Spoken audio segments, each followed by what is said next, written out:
Hey everybody. Oh my gosh, there's a bunch of you already here. Um, Happy New Year. Welcome to the first ever and possibly the very last Let's Talk About Anything marathon. So I am glad you are all here. Hopefully you guys can see and hear and everything's good. Hopefully that is all working. And you guys can hear. That's good. Let me just set up some stuff. And because I'm going to try to go for a while here. Now, if we can get some people to talk. So I think I figured out a way of getting guests in. Hey there. Hey. All right. So here's what I have in mind. Absolutely nothing. I don't. I know there's a bunch of you that, we've built this community. So I figured we might as well hang out on New Year's Eve. And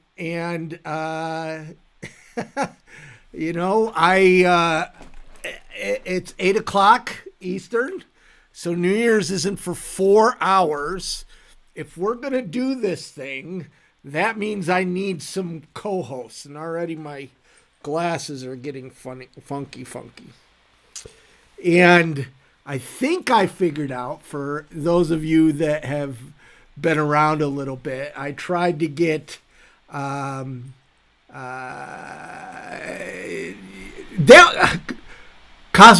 I would love that. And I'm probably mispronouncing your name again, because that's one thing I'm consistent on, is mispronouncing your name. So if we can get some people to take over so I can get some breaks, we'll keep going. There's no topic.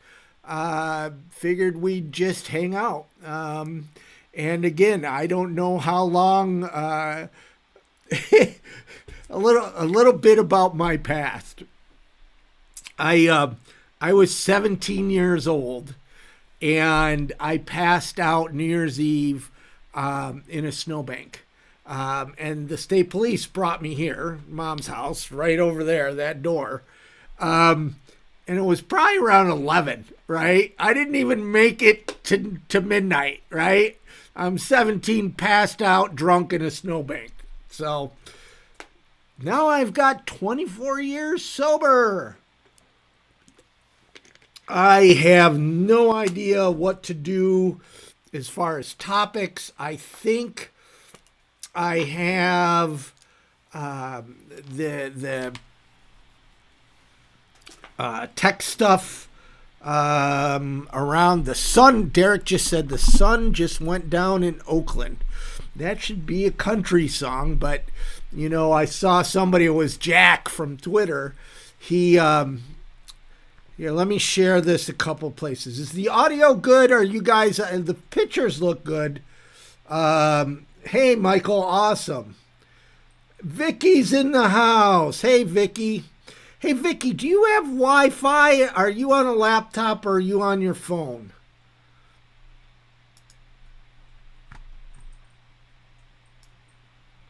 Because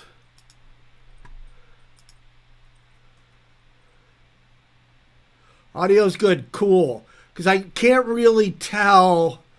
Thanks, everybody. Awesome. Hey, Vicky, I'm... If I email you a link, you want to join me on this chat in a moment? And you probably got to message me somewhere, because the chats goes by so fast and so hard. So I've already tested with Addie. We're going to have Addie on. I was hoping Charlie would see this. Hey, Kesha, because Charlie already does live streaming almost every day. So let me see if I can get to, there we are. We're going to go into the support group. So tonight, I mean, this is just going to be us guys, right? And so here we go. And I'm probably not going to, just going to take time and, hey, Brad, how are you? I can see your comments. I can, Brad. I can.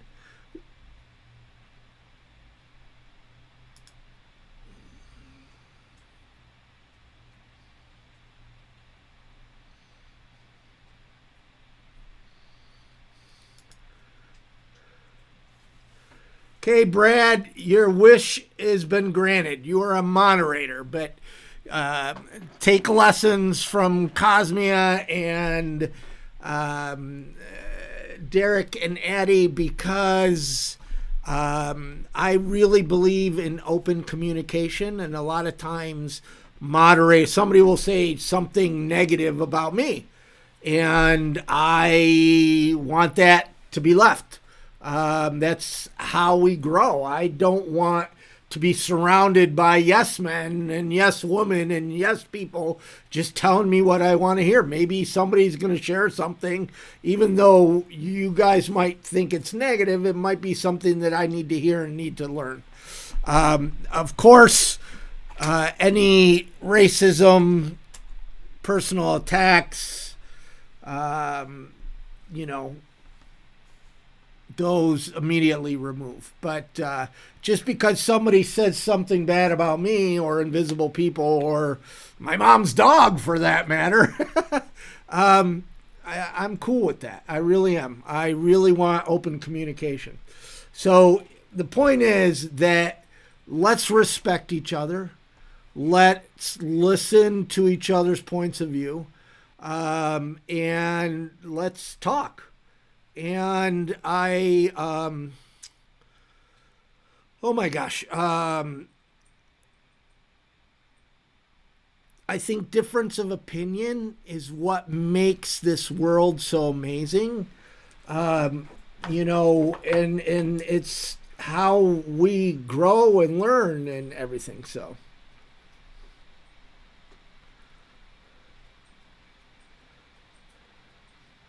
No insulting dogs. Come on. Cuddles, come here. Cuddles. Yeah.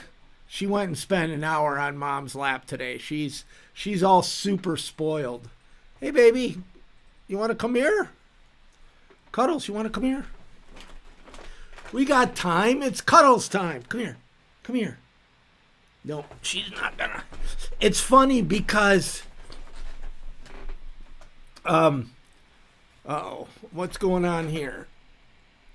It's funny because, the dog sat on mom's lap all day long. And at night, if I watch TV, and I don't watch TV a lot, it will crawl up on the couch with me. But otherwise, I'm not mom. She's not getting on my lap. Very, very, very rarely will she get on my lap.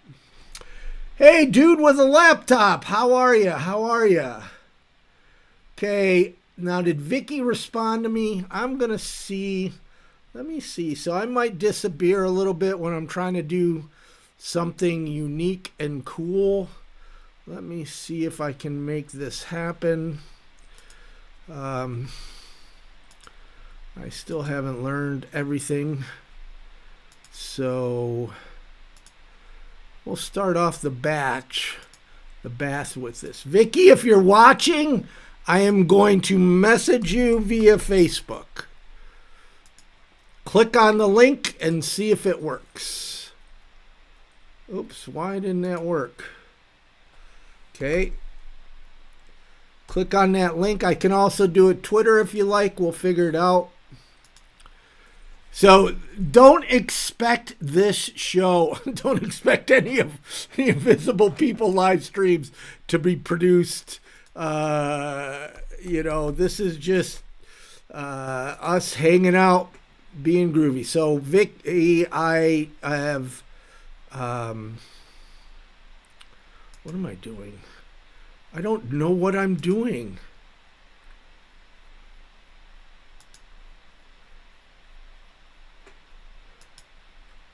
Huh. Wow. Vicky, it's not letting me message you and we follow each other. That is, oh, there it is. Operator error. So, here is the link. If it works for you and you got Wi-Fi, maybe we can do this if you want. Let me put this down. Okay. So, are we in for the long haul? This is going to be... We're 11 minutes in. Do you think we're going to make it to midnight? Is anybody betting? Right? Because my voice really goes around an hour. And I've tried to go longer a couple times with you guys. I can feel my voice going already. Oh, geez.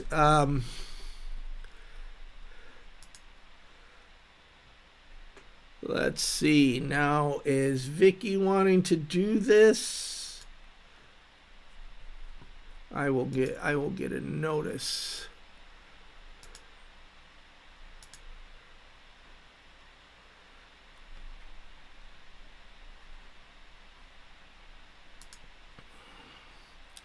Okay, we're trying to hook this up, and we're going to have to go live output here, live output here, and then speaker so I can hear. And then we click this off. Oops, no, that stays off.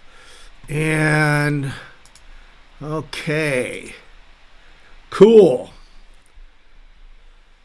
So Vicky, let me know if you want to try it. Brad, you're a moderator, but you are cooler than Snoop. In my book, anyways. I met Snoop once. I was in Austin, Texas, and not during South by. And it was weird because I come out of the church world, church broadcasting, and there was a couple of vans. The windows were blacked out, and there's security guards. They're well dressed. You could tell it was a VIP. I thought it was a televangelist. I really did. And it was Snoop Dogg. He was staying at the same hotel I was, which was interesting. Okay.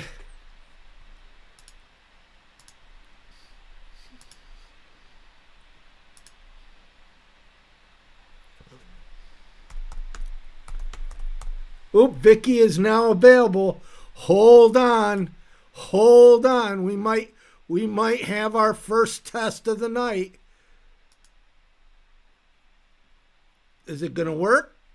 Because we couldn't get this to work with Theo. We were trying with Theo. Now Vicky messaged me her Wi-Fi is slow, so we're not going to...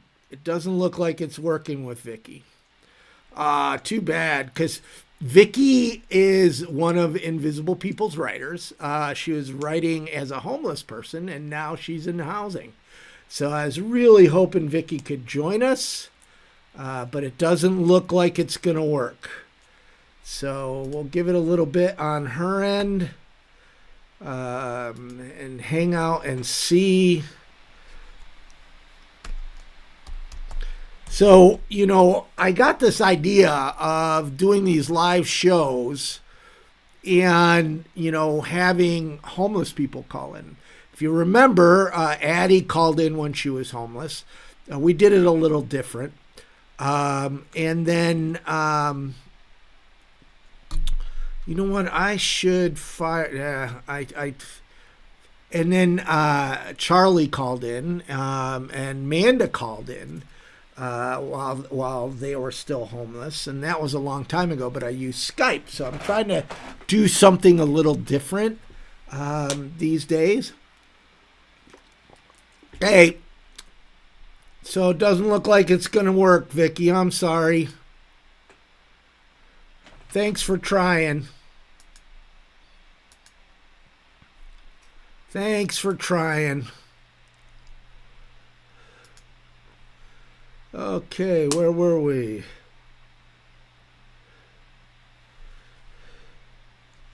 Okay, wow. Maybe so I should have checked. Um Vicky, try again.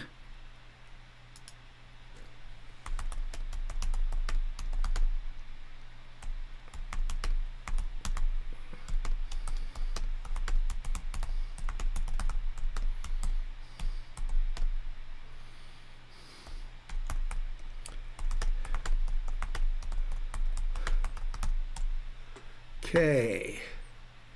Cool, cool, cool.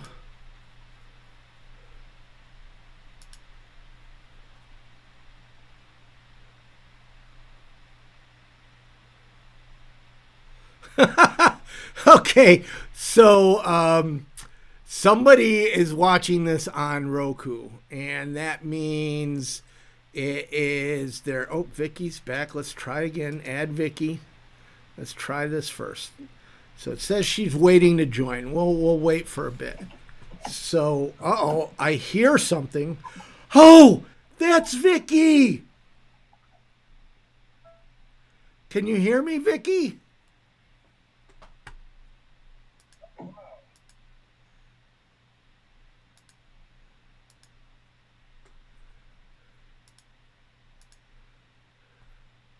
Uh-oh.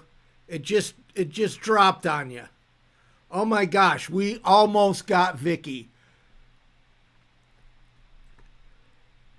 You were almost there, Vicky. I could see your face and I could hear you typing.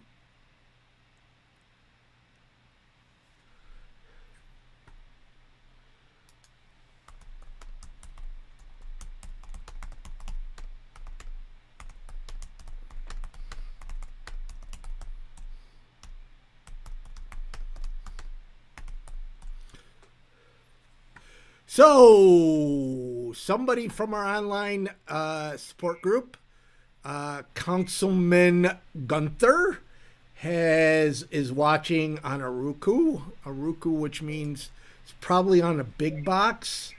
And there she is again. Oh my gosh. Okay. Oh, let me hold on.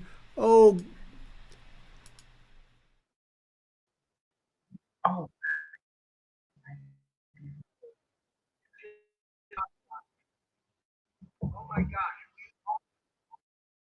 yeah, I know.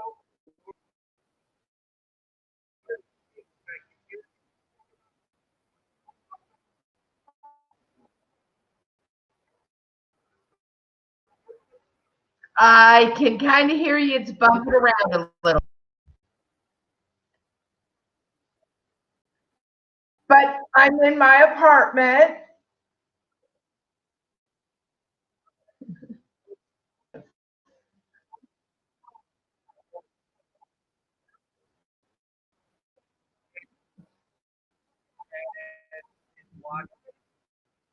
Yes, yes. And coming up on my third month ago, I'm starting to write about a lot of the emotions.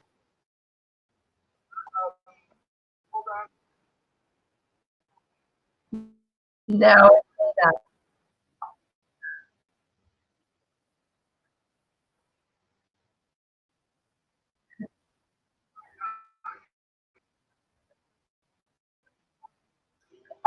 I,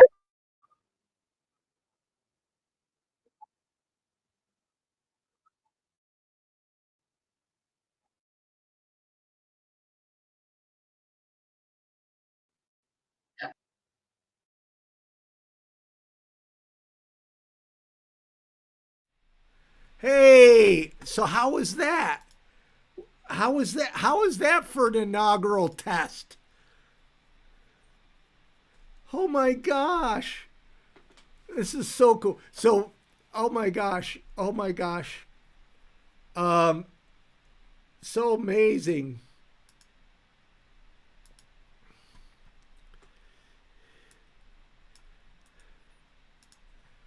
Oh, let's get some people in here now. Now I'm excited. So,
okay. So, hey, we made it 22 minutes. 22 minutes. Is anybody betting yet on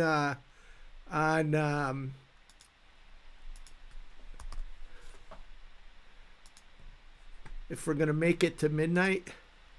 Okay, now I'm back. Okay, so um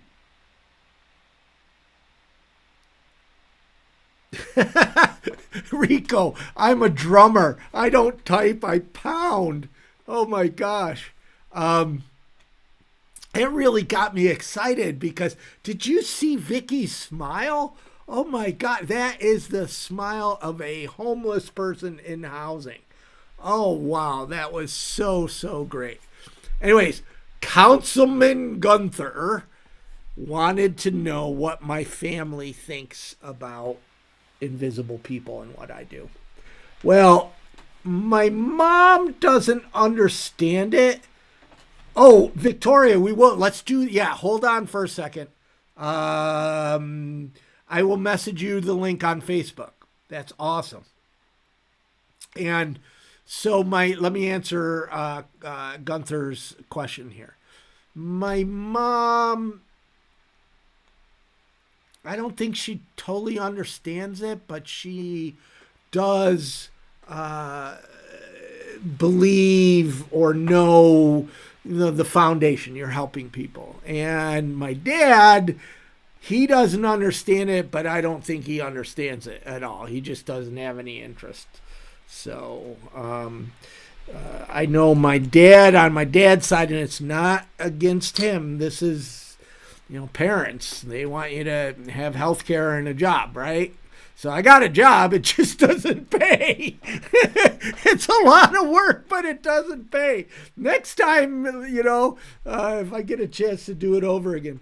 So let me go, and we are going to get copy.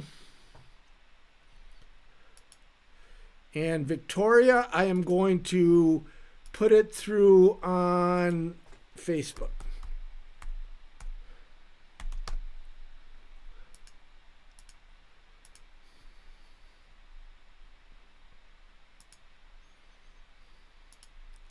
So for those of you just tuning in, there it is. There's the link. See if you can get it to work.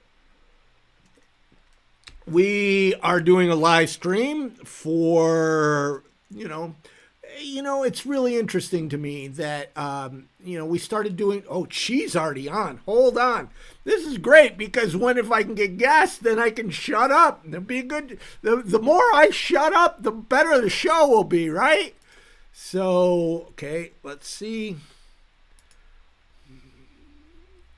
Okay, I've added you. Now, it took us a couple times to get Vicky in there, so we'll see how it's doing with Victoria.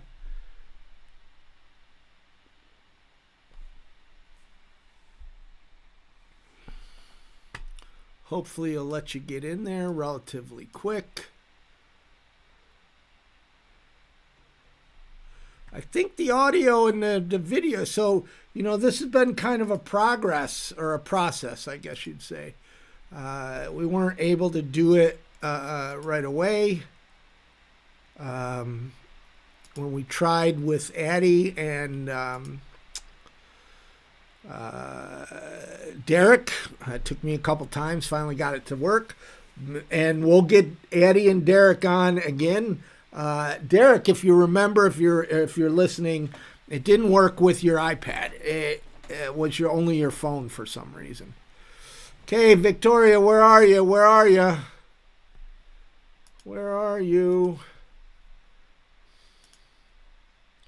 Where are you? Oh, she's there. Wait, she came in again. There you are. Okay, let me get rid of that one session. Okay. Do you got more lights? You're awfully dark there. Let me get on. Yeah, it's all right. Oh my gosh, this is the second. Yeah, it's okay. I got rid of it now.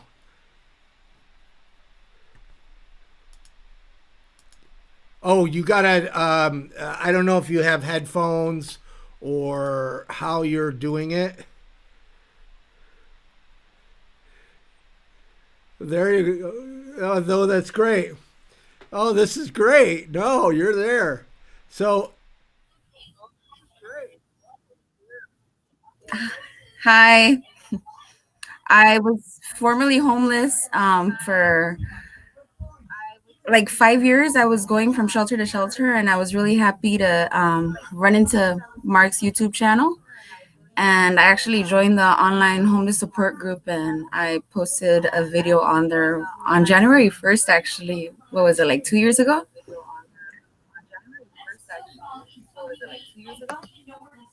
Yeah, I'm gonna see if I could connect to Bluetooth because I do hear all the echoes and it's hard for me to concentrate that way, but I would love to let you guys know more about me. I hope I'm not talking over Mark. I'm not sure if I am.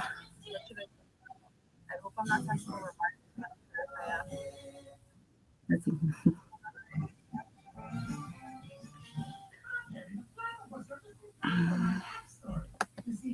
Sorry, I'm new to this, trying to figure it out. Hi, everyone. Yeah, 5 years for V8 powered. Yeah, it was 5 years. Sometimes you fall through the cracks, and thankfully, we're finally in our own home. It took about 7 different shelters. We were in 7 different shelters, and I don't know how many hotels. And yeah, here in LA, that's where we're from. Originally, though, I grew up here in LA, but I lived in Arizona for 10 years, and that's where I had a long-term relationship where I wasn't aware that I was in a domestic violence relationship, because it wasn't very, there was a little bit of physical abuse, but it was mostly verbal abuse. And I think had I known the signs, I would have probably not stayed there that long. But I'm really grateful. The best thing I got out of it was 5 beautiful children. And I am thankful that throughout the 5 years that we were homeless, they were always with me. I did have family asking if like they could keep one of them to make it a little bit easier on me, and I just did not want any of us to be split up. And thank goodness. In one of the shelters, there was people that were like kind of hating on me because I went pretty public. I put a video.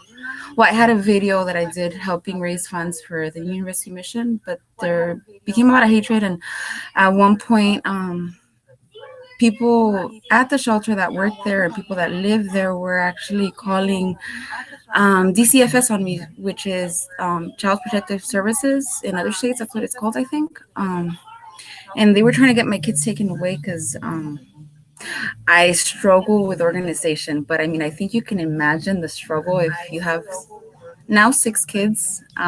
It's really difficult. Yeah, and I do get a lot of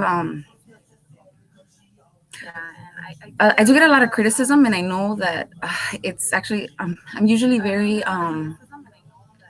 much to myself. I for a long time did not want to post anything on Facebook because I'm not very good at taking criticism, but I am learning. I A lot of people criticize me because I actually became pregnant again. Um, a little bit of my background is I come from a big family, and one of the most beautiful things is family. Like I really like that I have a lot of brothers and sisters, and even though we grew up poor, it's not about the money. It's I feel very rich because I feel surrounded by love, and I'm just very grateful. I wish I could take homeless in my home. Somebody asked, "Do you take homeless in your home?"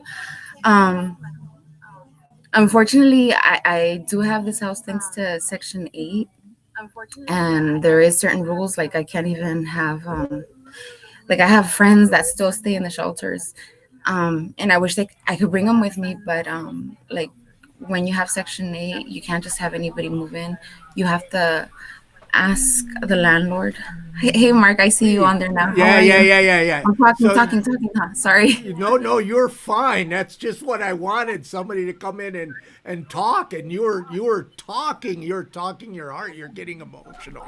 So Victoria, I'd never met Victoria, and she got on, it was your first live stream on Facebook, and there is a bad echo. And she got on Let me turn off echo. Sorry. check, check, check, check, check. Yeah, it's something coming back through. The volume up. Yeah, Let that's me all right. see. Now with the headphones, I forgot to connect them. Okay. We'll make it work. We've got time. We're only a half an hour into a marathon.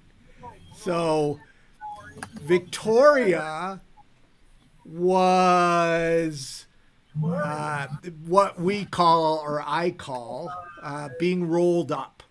Homeless shelters, homeless services often kick people out without notice. And she got onto our online support group, did her very first live stream about being homeless with kids, and she's going to be out on the streets. And just so happened she was in Los Angeles. I was able, oh, I lost her. Oh my gosh. Uh oh. And we lost her. Okay. Woo. So, like I said, welcome to the first ever and probably the last New Year's Eve marathon, where we're going to have some fun with different interviews and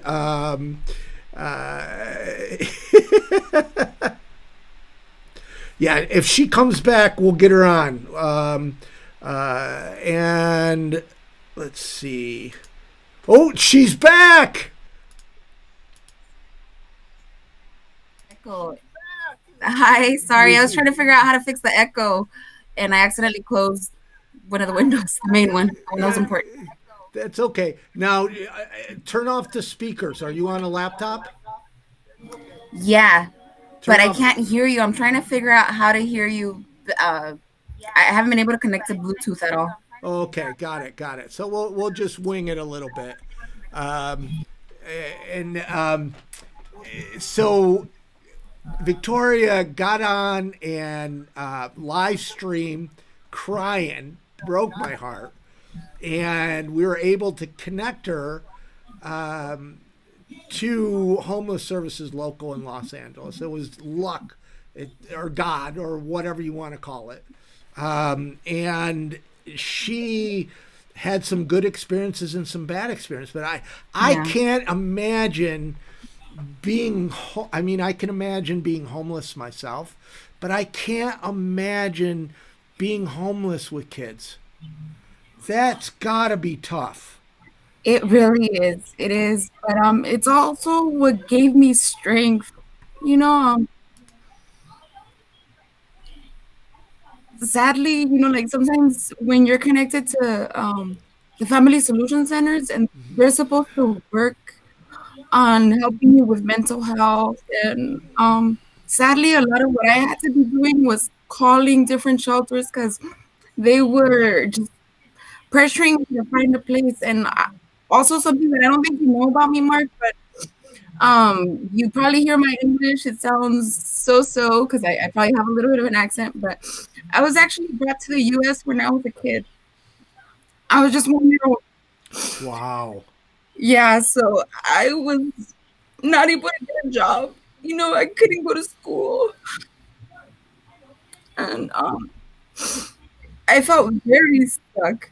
And one of the shelters, they had told me to get a job, to work on getting a job. And how do I get a job if I don't have a social security number? But thank goodness that's all been fixed. During these 5 years, I worked on my immigration status.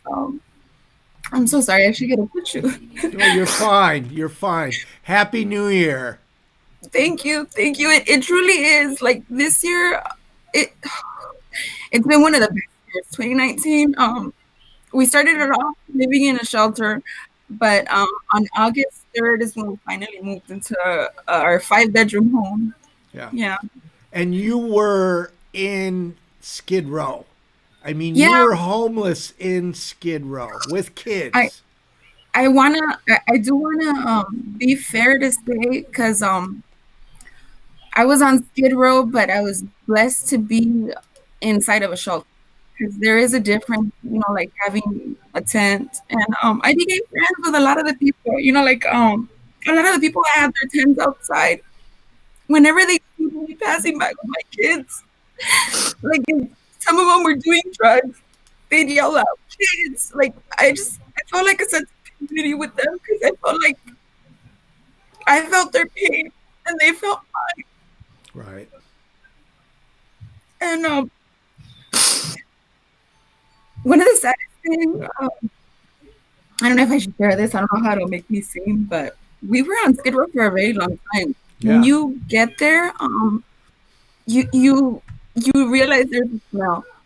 You know, there's no restrooms, well, hardly any available, and it smells like urine and feces. And I remember after I don't know how long we had been there, I realized I had gotten used to the scent. Like it was home now. Yeah. Well, people don't. It's one thing they don't understand about Skid Row, that it does become community. There's. It's not just homeless people. There's low income families there. There's, people that are disabled. There's people that are they're gang members and that are preying off. And I don't mean like praying good. Gosh, you know what I mean? Taking advantage. Yeah. Here I'm talking and I got the camera wrong. Praying good. I didn't mean, and there's, it's just Victoria. We've only met a couple times. Yeah. For those of you that don't know, when I'm in cities, as I travel, I try to take my homeless friends out to eat. And in the smaller cities, it's 1 or 2 or 3 people. In Los Angeles, it's a lot of people. So I was able to take Victoria a couple of times out to dinner with our online support group, which many of them are in the chat room. And, Victoria, I've known you now for a couple of years. Yeah. And I'm glad we reconnected. When you went into that one shelter, I didn't know what was going to happen. You came and you landed on your feet. I have the utmost respect for mothers and fathers raising kids, but for somebody that's raising kids in a homeless shelter, because there's often no walls. There's often... You've got other people's kids right up on your bed. There's so many challenges in it. I remember, like, now that we do have a home, it's like I have to teach them new things, and like it's little things you take for granted. Like in sometimes the shelters, if you're lucky, they have refrigerators where you can store stuff. But most of the time, those refrigerators are locked and they're only available during certain hours. And you have to learn to break rules for your kids. Like I actually grew up very structured. My stepdad was very abusive, and I was scared to break any rules. But being in shelters, I want to say that's something I'm proud of. You know, I learned to break rules because I had to sneak food into the rooms so that my kids could snack because kids stay hungry. You know, like, yeah, sure. I would just make sure to pick up after them, you know, like make sure they threw the wrappers away, any crumbs, sweep it up. But they needed to be able to eat when they were hungry. And I'm so okay with breaking rules now. Well, there's I can't. Homeless services is often so rigid, and they mean well, but they're dealing with all these people, and sometimes the people making the rules have no connection to homelessness. So the people making the rules about homeless families and your kids probably don't have kids in a shelter like that. So Yeah. they make rules that I don't like this saying, rules are meant to be broken, but some, you know, Sometimes you have no choice. Yeah. you Hmm. got to do what you have to do. Yeah, my Anybody? kids lost a Any? lot of weight, sadly. You know, some of these shelters, they get a lot of donations, but sometimes the food that they give is just undercooked or just not really edible. So like my kids were losing weight, they used to get diarrhea a lot. So that's where the sneaking in came. It's survival. Right. It very much is. The Does anybody have any questions for Victoria about homelessness, about being a mom raising a kid in a homeless shelter, about surviving? Uh, you Yeah, know, I'm not able to read them. I know I said I would help you read them, but I stuck to just the page where it shows us and not the YouTube because that's where I was getting the echo. got it, got it, got it. So if you could read the questions to me, I would appreciate it, and I'll try my best to answer them. Yeah. Uh, Yeah. Maria asked, "Do you feel secure now?" Yes, I do. I think I'm a very positive person, and maybe I honestly, while we were on Skid Row, I didn't feel too unsafe. I felt unsafe when I was living in the domestic violence, like situation, like with their dad, because he was not all that well. Sadly, he was abusing drugs and alcohol, and that's where we were actually in danger. But I'm actually feeling very thankful that Skid Row was bad, but not unsafe. I didn't feel unsafe there, Yeah. just because it did feel like a sense of community. It was a lot of struggling, but yeah, I'd like to say like there's a shirt that I used to have. It was from Sesame Street, and then we had like all different Sesame Street characters, and it said, "All my peeps are from the streets." From Sesame Street.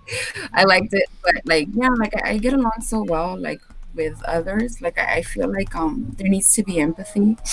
So like I remember um taking the time, like to hear some of their stories, and like I really like Invisible People because it really lets you realize the different aspects of homelessness. It's not just mental illness and drug abuse. Although I guess I kind of do. How can it not be mental illness? Who's not going to get depressed when they're like struggling Well, so? I got to tell you guys, and I don't ask anybody to talk about invisible people. In fact, I often get embarrassed, but I'm grateful. I just want you to. This is not a paid plant, or this is not a plant. Victoria just happened to be in the chat room, and we said, "Let's go live," because I know it was just one of those amazing things, and I'm honored to be connected to her. Any other questions?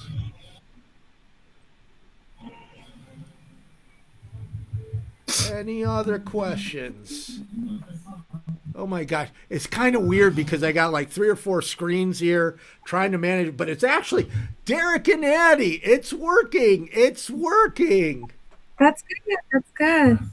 You, So, I was trying to go on here to help you out and read you the questions, but I couldn't figure it out. yeah, no, And you're actually having to do more work. no, it's fine. It's fine. Maria, thank you for the question. And there's Sandy wants to know, how did you keep your kids away from drugs? Okay. So I myself, well, my kids are all younger, but it's never too early to start talking to them about drugs. And having past experience where their dad ended up losing his whole family to us because of the drug abuse, I think it makes it easier for them. And here's one of them. Hey, Leilani, can you give me a second? You want to say hello? Hello, hello. This is Leilani. She's my 7-year-old. So I've had a few talks with her, but I think something that helped me stay away from drugs was the fact that my dad passed away of a drug overdose. My mom actually left my dad when she was pregnant with me. And I think part of the reason why I stayed with my mom was their dad. I felt like seal in his destiny. I did learn that I have to put myself first and my kids, and even if it means they have to grow up without a dad, like I'm trying my best to keep them safe. So I think to keep them away from drugs, I think I'm honest to them about it. Like I when I was younger, I don't know. Some people say that it's not a good idea to talk about your experiences to them because maybe they might lose respect, but I don't think so. I was actually in 6th grade the first time I thought about smoking marijuana because I don't know, everybody was doing it. Mom, the And copy. no, that isn't. Okay. So I was in 6th grade, and I remember a couple of friends, and I decided to pitch in. I think I pitched in like $5, which was, I guess, more than enough. Um, Anyways, we ended up getting in trouble. My friends bought fake oregano. They didn't know what it looked like. Well, anyways, when I got home that day, I thought like the principal had found out and they called me. They actually questioned me about something else. I thought it was about Yeah. that, but it was about something that is not related. So I didn't really get in trouble, but I had thought that they were going to call my mom and let her know what was going on. So when I got home, I asked my brother, did they call my mom? Do you know what happened? And he's 2 years older than me.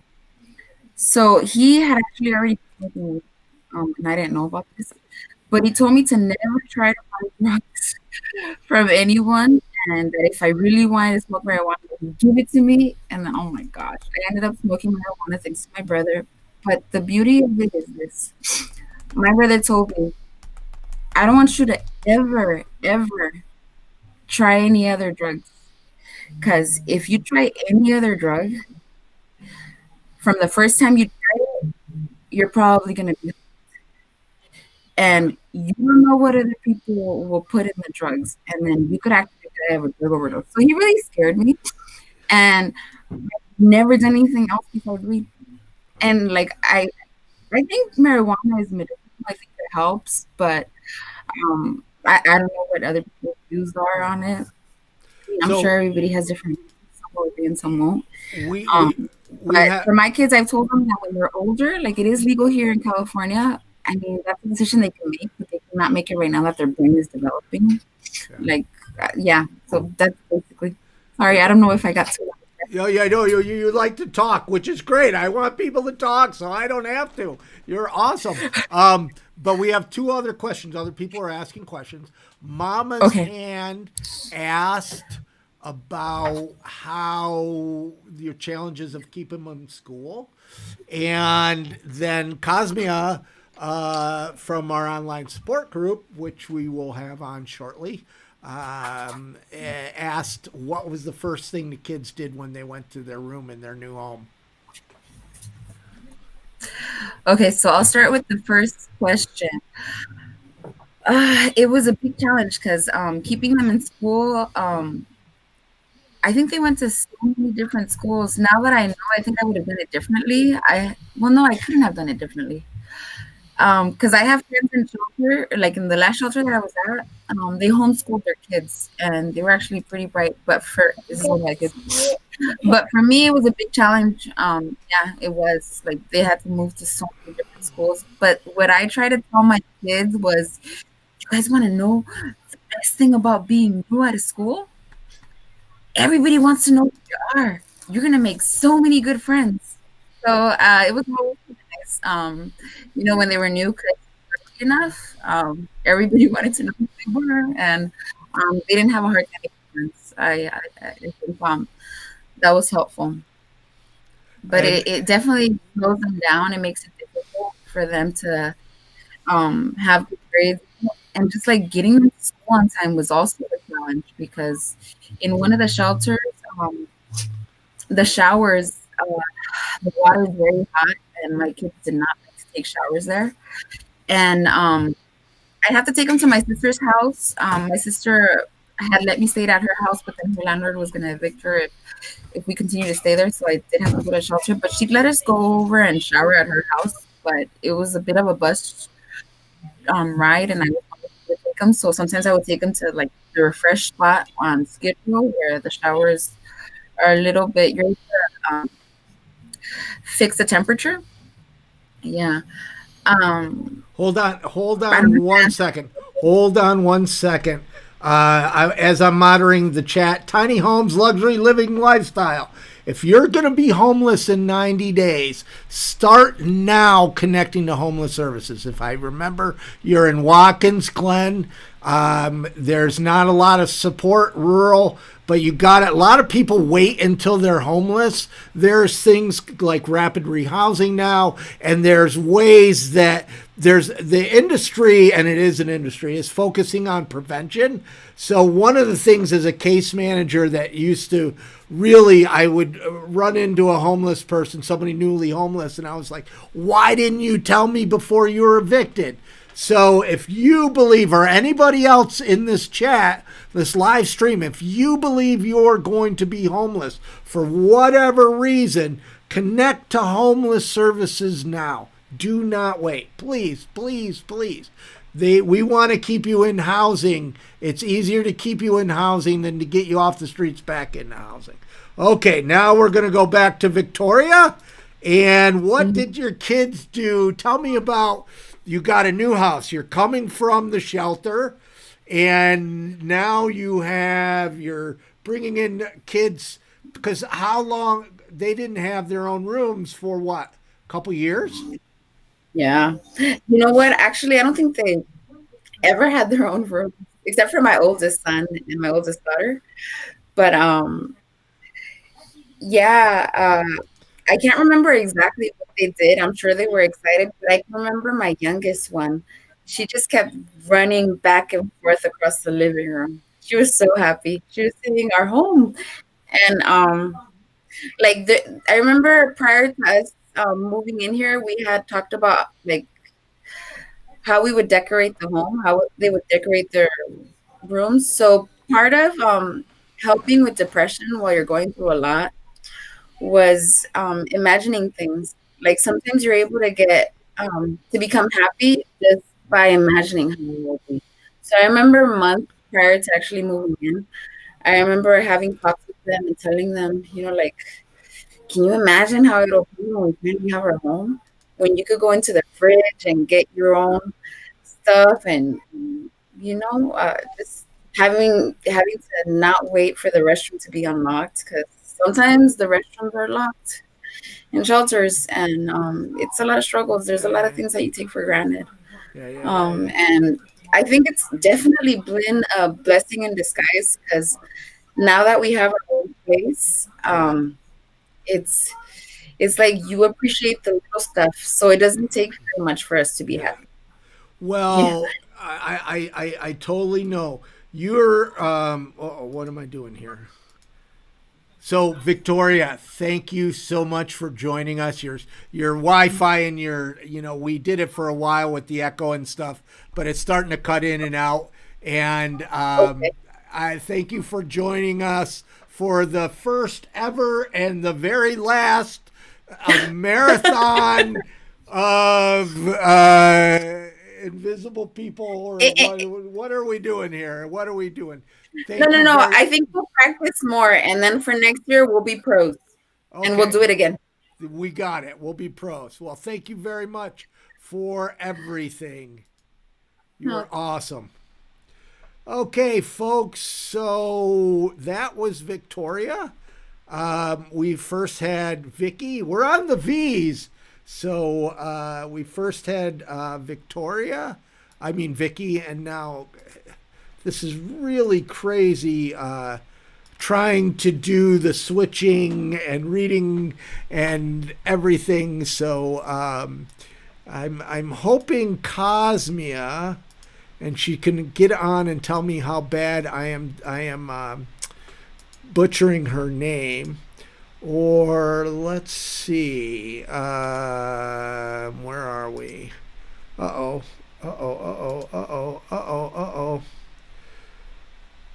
Hey, Jeff, you're already wanting a live stream. You guys must like pain. Oh my gosh. Okay, Cosmia, I am going to Kazuma, I think it's Kazuma. We're going to find out in a second. And let's see, we're going to do this. And I'm going to send you a link. And I'm going to set Kazuma up a little bit. So we're going to do something.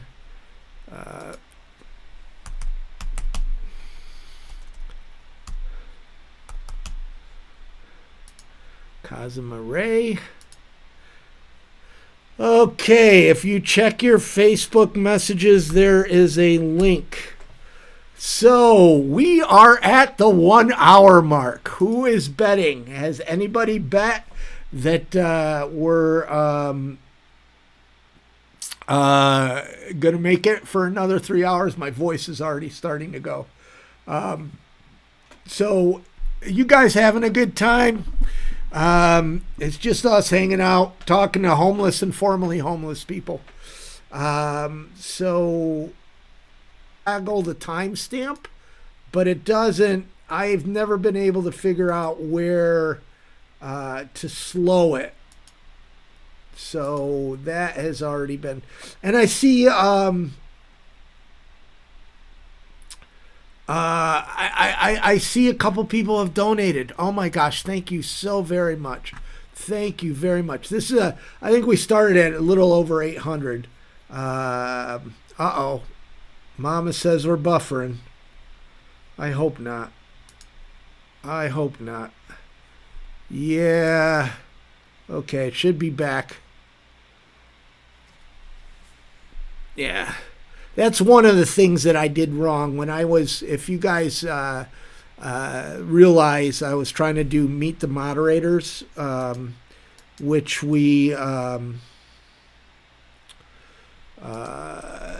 eventually did, but I was trying to put Addie and Derek and me all at the same time, and that was just too much bandwidth.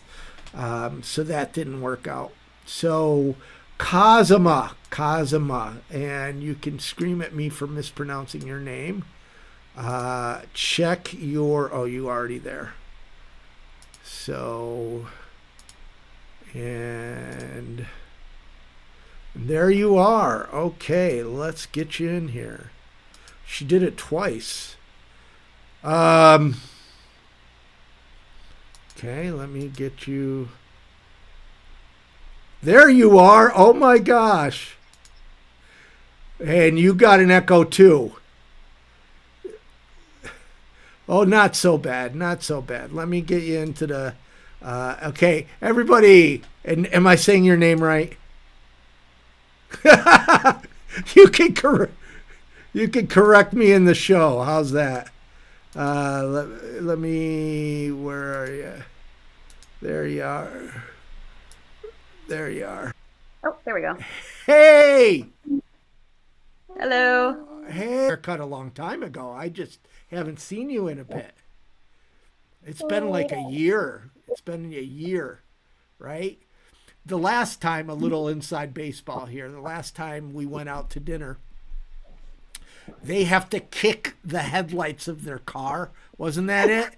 They have to kick the headlights to turn them on, right? They go around in the front and then they kick the headlights. Is that crazy or what? Well, right? The lights didn't work. Yeah, I know. But you got to kick them to get them work. So now tell everybody who you are. I'm Lara. Who? Lara. Yeah, and then who's in front of you? Kasima. Kasima. I said that once, I think. Maybe not today though. Different way every time. I know, I butcher it. At least I'm consistent. I'm not sure if I can switch off this screen on my phone. I'm gonna just try something really quick. I'm not sure if it'll cut me off. 1 second. Okay. Go try it. Can I see? Where am I? You don't want to go. Okay. Oh yeah, I can. Go try it. Uh-oh, now we're getting some other feedback here. Nope. Okay. Never mind. Nope. I was hoping that I could see the chat at the same time, but I cannot. Yeah, if you're just doing it from your phone, you can't do both because this is not in YouTube and it's buffering. We're having stop the buffering. Stop the buffering. Here, are you frozen? You're frozen on me. Yeah, give me 1 second. I'm turning things off. Yeah. Hopefully that'll help. There you go. There you go. Okay. There.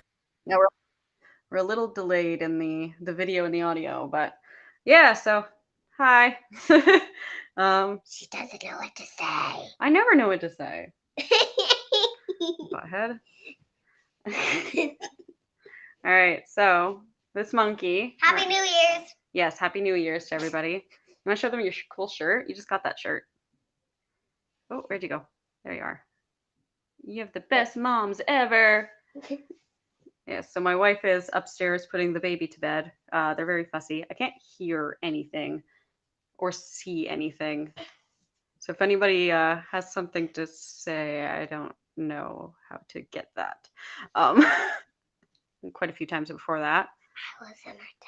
Yes, you were in my tummy.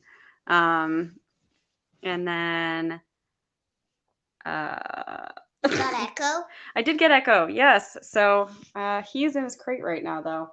So Mark helped me by sharing my post, trying to raise money for my service dog. So he helped me pay for the plane and everything to get to Florida. So I'm from Northern Ontario. And I think I was born in North Bay here.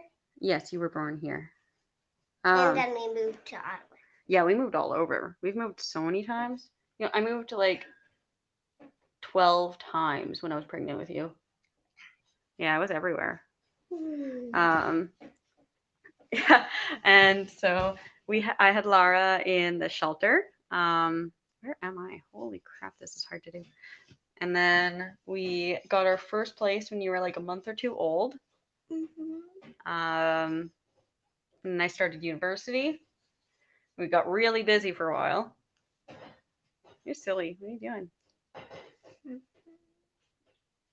It's copying me. It's going after me. Yeah, the audio and the video aren't like syncing up very well right now. You're okay. And I was testing. You're testing it? I'm pretty sure we tested it a lot. To read the comments, I can't actually see them. Yeah. What? You're a little bit shy? It's okay. There's only 100 people. Ah! Yeah, and so we've been being crazy. Yes, we've been. Well, I am crazy. Yes, that is a thing. She's been cooking a very good grilled cheese. Okay, I can cook like one thing, and it's a grilled cheese. Okay, that's why I married a cook. Stop telling on me.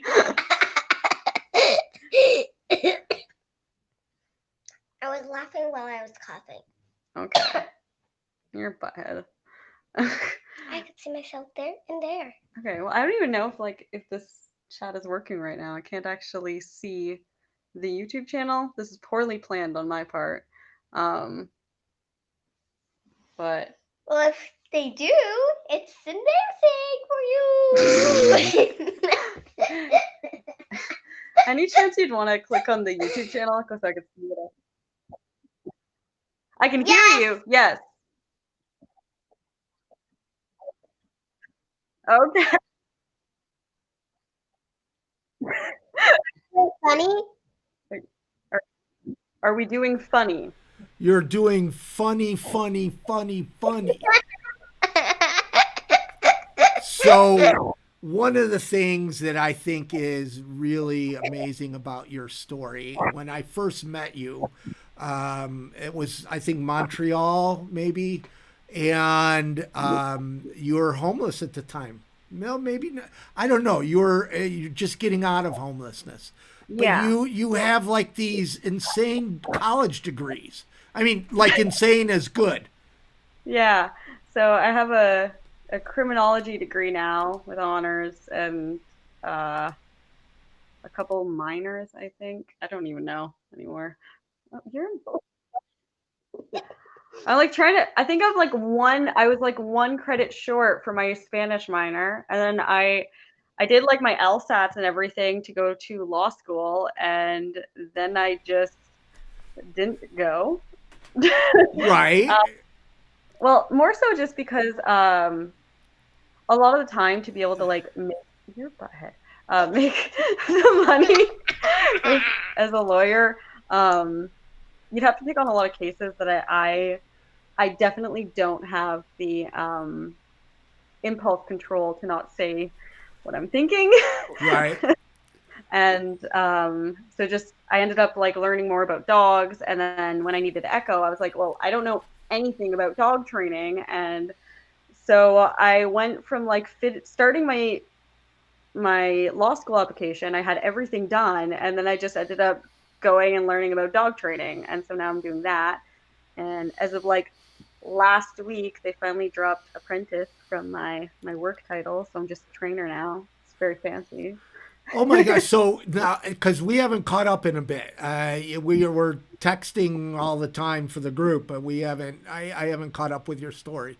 I know you and your wife have a new baby, Yeah. So we have a and you were working with homeless youth and support for a while, but now you're back to working with dogs. Yeah, so I was working at a LGBT youth walk-in for like 6 months, but like they don't as you know, there's not a lot of money or hours when you're trying to make a living off of it. So I ended up figuring out that it's a lot easier to just volunteer and be able to just actually tell my story. Because like when you're working there, they don't like if you tell them anything about you. And like that seems just kind of completely pointless to me. Like, why do you hire somebody with lived experience and then not let them tell the clients that they've been homeless? Right. It's don't even get me started on that. I saw something in the chat. I wanted to get rid of somebody, but somebody beat me to it. So, tell me about homelessness in Canada. It's cold. Not cold at all. Honey, Not cold at all? You don't even remember being homeless. You're too young. No, you were like a tiny little baby. Yeah. Yeah. Now, did you ever do street homelessness? Yes and no. Like, yes, I did. Just not as often. A lot of the time I would try to like couch surf. ended up pretty much like all over Ontario for quite a few years. Like I knew a lot of people from like all over the place from before I ended up homeless. So I would like travel to different cities and like stay with them for a little bit and then try to work wherever I was. Your butthead. Try to work wherever I was and like kind of get a little bit more savings until I couldn't stay there anymore. And then I You know, walking on eggshells. mhm, There's so much pressure because, and on the people that you're staying with too, because mhm. often, you know, you don't have an income and they're supporting you, and many people are not able to support themselves, much less somebody else. Yeah, and like and automatically like when you're living with people, even as roommates, people butt heads. So when you're like entirely depending on them for everything, it definitely is not a good position to be in. Um, so I ended up just traveling a lot, and if I had somewhere to stay, taking it. And then I ended up everywhere. Like I think I tried to count, and I had moved upwards of like 75 to 100 times by the time I was like 20 something. Um, yeah, so I'm 27 now, which is freaking crazy. And I'm 7. Yes, you are. Yes, so I had Lara when I was 20, and we were homeless. Yush. And then I've just been all over the place since. But then I ended up really, I have PTSD, and so I couldn't work for like probably about 3 years. I was just barely being able to leave my house once I finally got housed and graduated, and I was like stable again. My health just completely got destroyed. Um, and then so now I have Echo, and so we've been a working team. So he's my service dog. He's in his crate sleeping right now. Um, but we've been working as a team for like what 2 years, 3 years, 3 years I think. Um, in January, and yeah, Mark. Well, Um, yeah. Let me ask anybody in the group or in the chat. I keep on going to group. Anybody in the chat have any questions for Kasima? Did I say it right? Kasima, yeah. Kasima. Woo! A lot of people Yay! call me boss. A lot of just call you Cos. I'm me, Alex. Yeah. Okay, let's wait for the chat to catch up a little bit. How's the stream doing? It looks like we're back. It's not buffering so much. Kasima. You know what?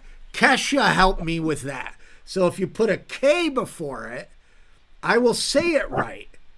I got it. I just got it. Thank you. Thank you, Brexit. Oh, anyways, who else? Any questions?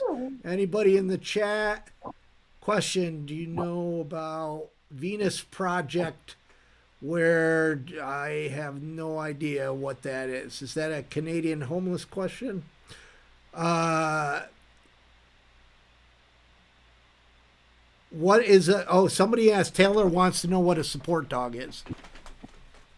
Good question. Oh, sorry, I couldn't hear you quite. It buffered a little bit. Okay, Taylor wants to know what a support dog is. Okay, so I have a service dog, so they're like a little bit different than the emotional support animals in that you sometimes see in the States. So like psychiatric service dogs, Echo. yes, like Echo. Echo, Echo. Yes. Okay. He is trained in different ways to like manage some of the symptoms of PTSD and like sensory overload. So things like he'll stop me from like picking my skin. Like you can't really tell too much, but like I have a lot of scars, and it's because I have like a obsessive compulsive with picking. So he's trained to like actually just pull my hands away from my face if I try. I have a couple of videos of him doing it, and there's one, it's really funny. He just like slaps me in the head. I'm like, thanks. super helpful. But it'll also like bring me meds, turn,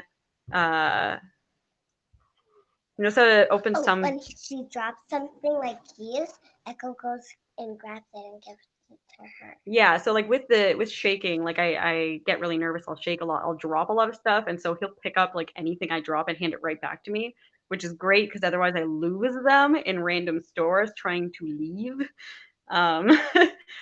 And so different things like that. So he's trained to come with me pretty much. And lava. And yes, he knows to jump up into my arms. That's just. And he likes me. Yes, yeah. So the last time when we were in Winnipeg, it was a bad week for me. Winnipeg?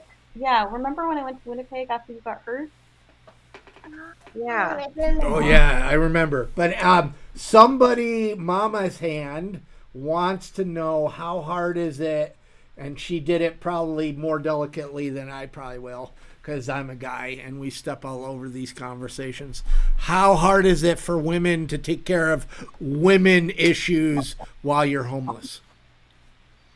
And we just had this conversation in the group when we're at the difference between tampons and pads. Yeah. It depends.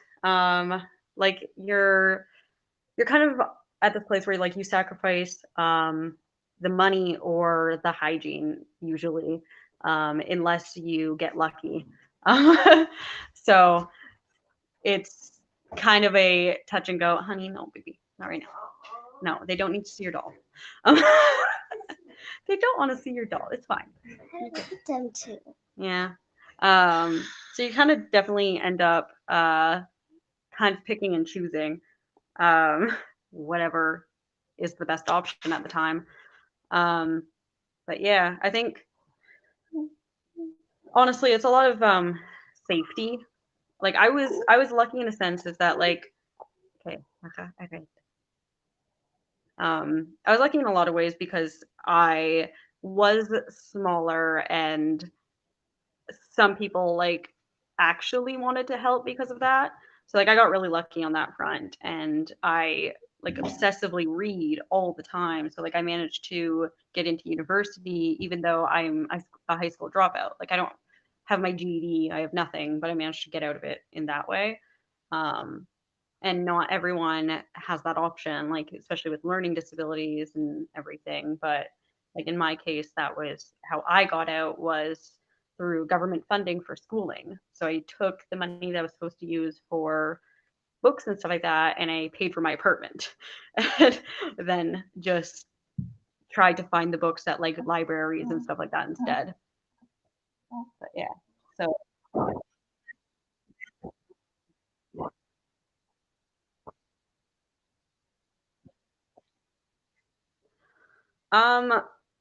So my parents Kicked her out. yeah. I was trying to be a little bit more graceful there, honey bunny. Call me Lara. I said Lara, you're a monkey.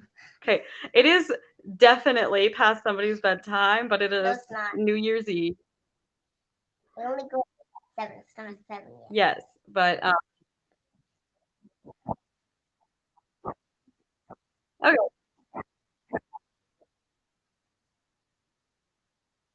Happy New Year. Here, say Happy New Year. Bye. Awesome. Let's see. Will the bandwidth come back up? It should. Yep, it did. So there you have it. We've gotten Vicky. Uh-oh, now it's getting really... Oh, let me... You had Vicky. We had Victoria. Kasima, and whoever typed with the K there, there was one of a gentleman said a kid's laugh is makes a grumpy old man smile. I don't know if you said grumpy old man. I'm a grumpy old man, and you're right. That's really what I got out of it too. It was wonderful. seeing the two of them join. My voice is starting to go a little bit. Walter, I am glad you are with us. Hopefully you guys are all having a very merry, happy New Year. And, oh, you know what? Huh. That's why. So, I'm never going to pronounce that right. You're asking where is Invisible People located? Well, I currently live upstate New York where I help take care of my mom, but we do a lot of traveling. Obviously, homelessness is really is just about everywhere. Hey, it's already 2020 in UK. So happy New Year, Taylor. And what do we got? We got 83 watching. Do you have shower trucks in your area and laundry days? I know a lot of cities do, but not many there. So let me get and see. Hey, Derek or Addie, which one of you wants to be host for a while? And so Mama's hand, yes, I've been to DC multiple times. There's some wonderful interviews on this channel.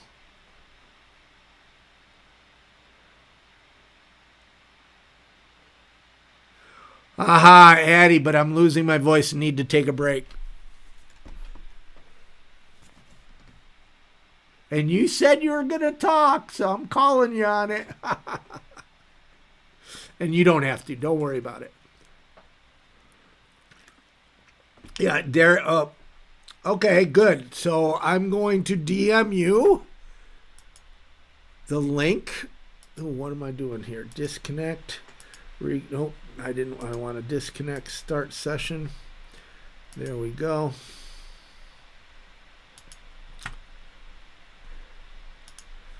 Derek, I am going to message you the link.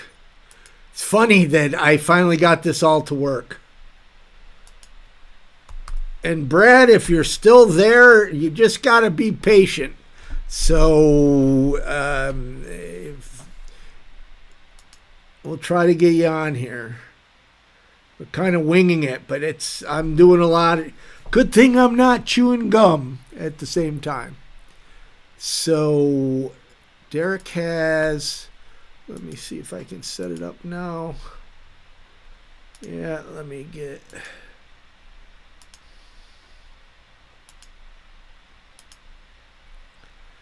woo-wee. Happy New Year. Derek is, oh my gosh, he's already there. We must have been practicing. Okay, Derek, we got you. I heard a click. Oh, he's got headphones. He's styling. I don't. There you are. This is not working here. Let's try this thing. Can you hear me? I can. All right. So everybody, if you don't know Derek, actually Derek's video is one of the most popular of 2019. So the headphones didn't work for you?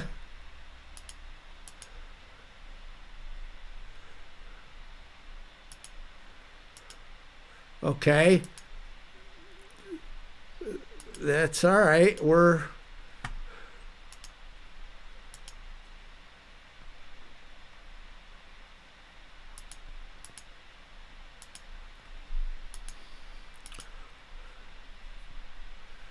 Okay, everybody. Hopefully.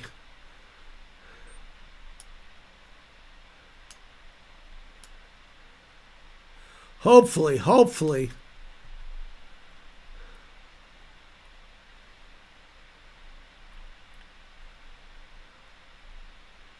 Oh.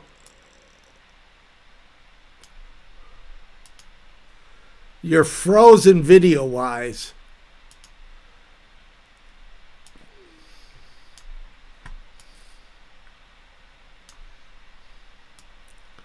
You're frozen video-wise. You're completely frozen.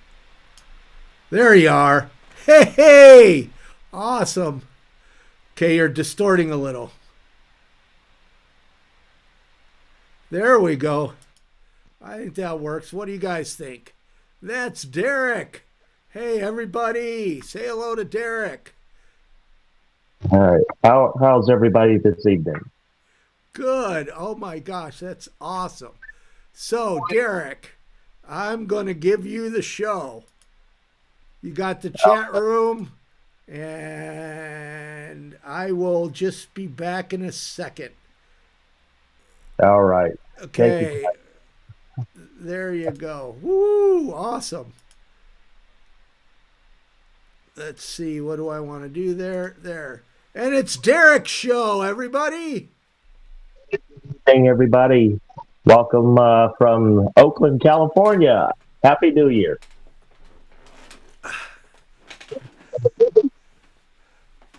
I'm not hearing anything. Hello? Mark, you there?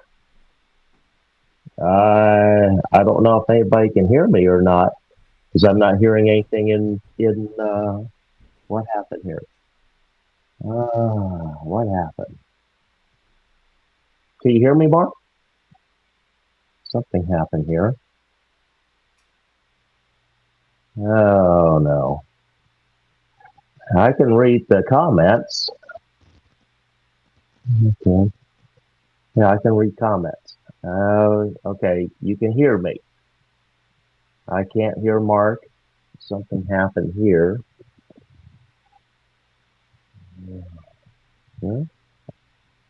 Everything's on. Let's see. Let's see. Try it. Say something, Mark.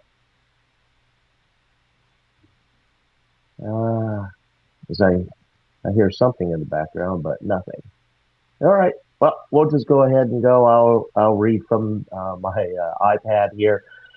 Welcome once again from Oakland, California. I'm Derek Sue. I'm a moderator here for Invisible People. Well, I met Mark. Let's see.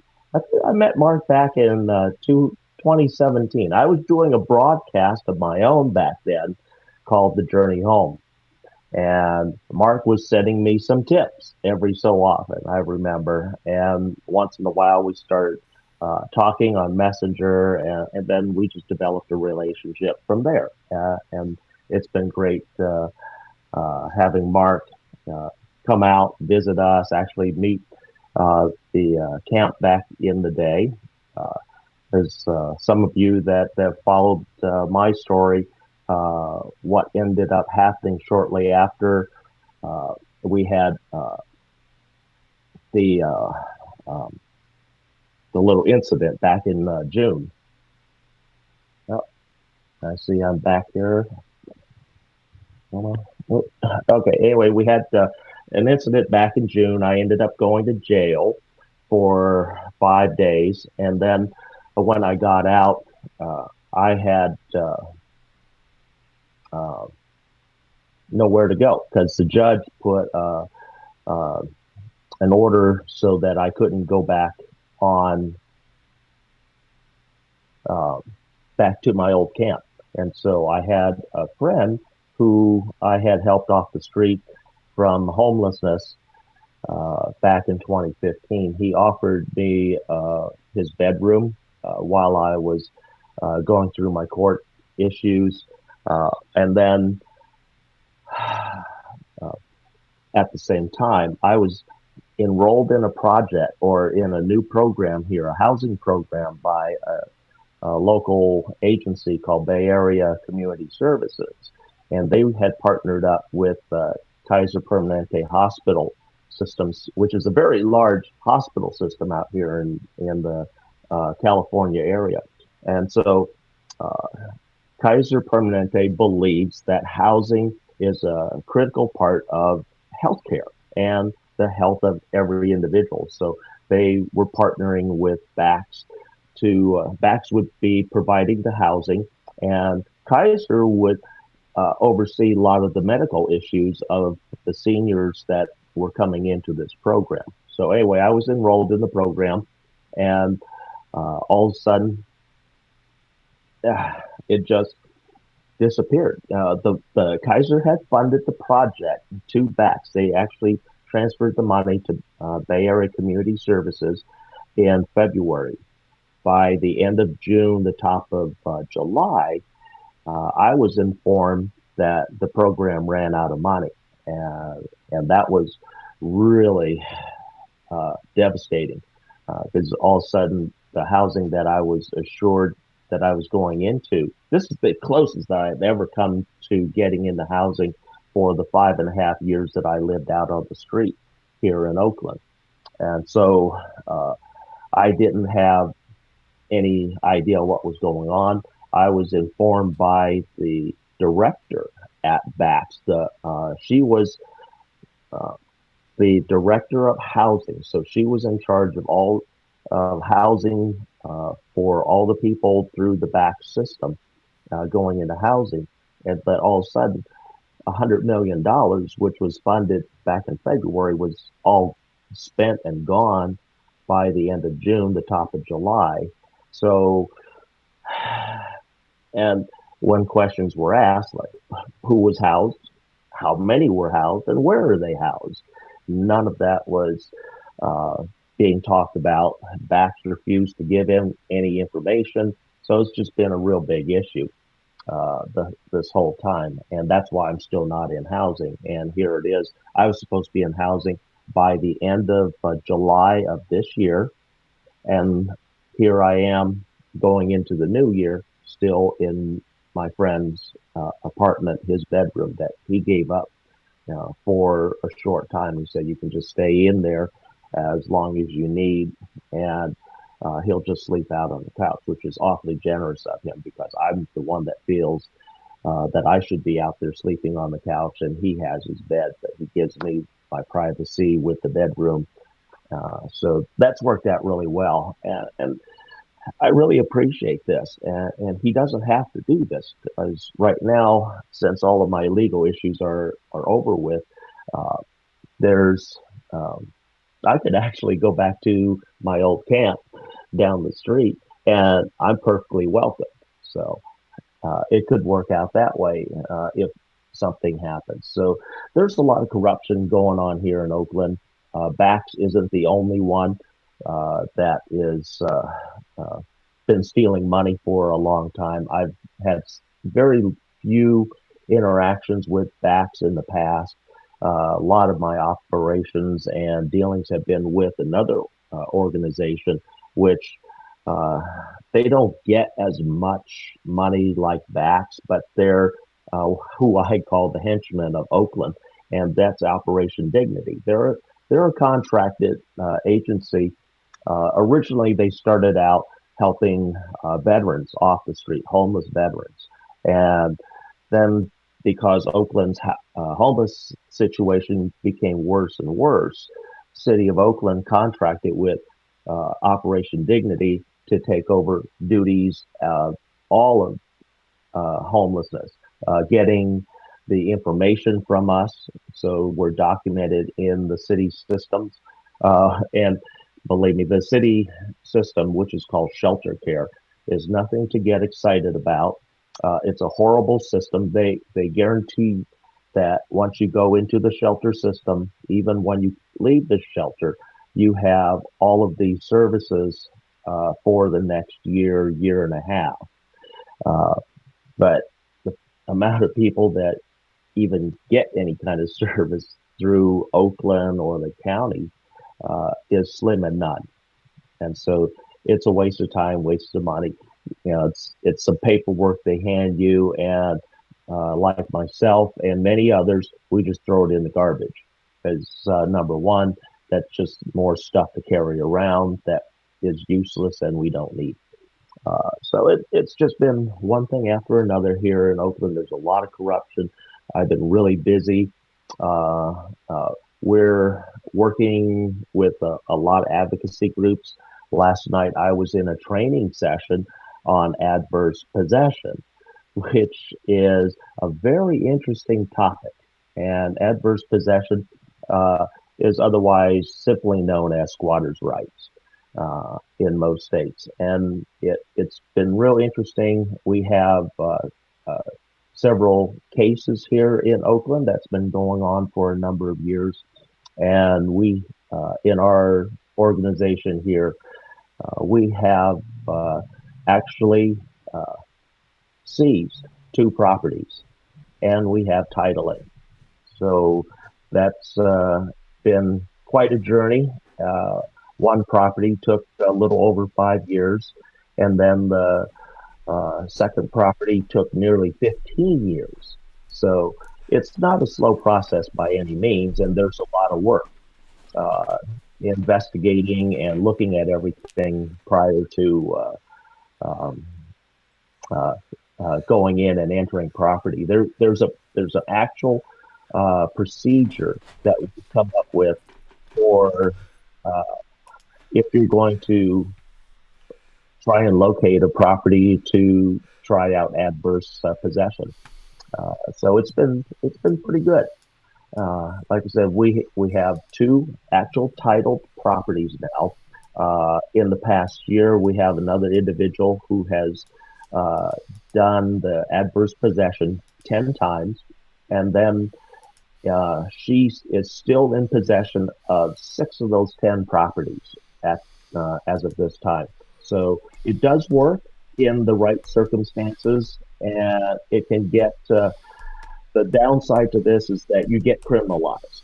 You are going to end up facing some criminal charges. You're going to possibly spend some time in jail, possibly up to a year. That was what happened in one of our cases. The fellow ended up in jail for a year. But it worked out. After he got out, he just refiled the same documents that got him into jail, put them back in place, and after a while, some of these owners get tired of chasing you, and they give up. And they may try and strike a deal to buy you out, or they just may give you a contract that's really reasonable.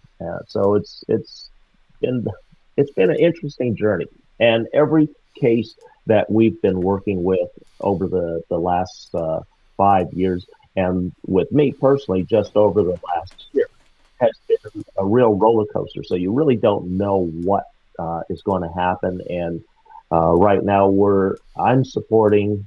If you anywhere around California, you've heard about the big protest takeover that we're leading.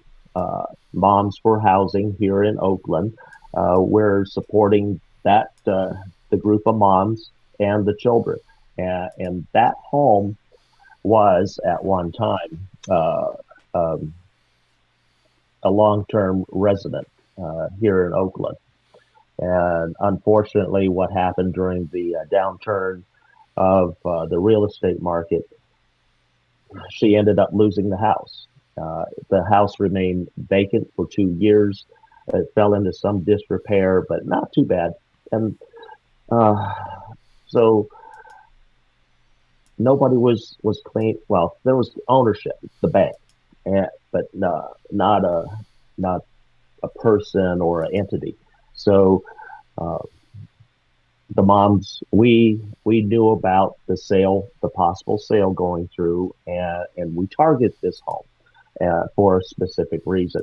And it's so far working out to our advantage, because yesterday at the court, the judge did not throw out our case.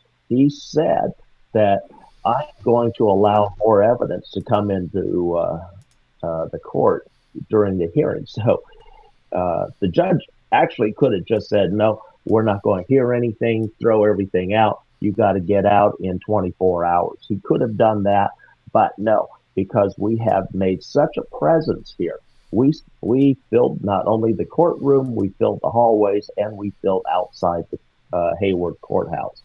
And on top of that, we had nearly 80 people in front of the property in West Oakland in support, along with a massive media presence. So this is not a small issue that we're working on, but it is something that can work very well.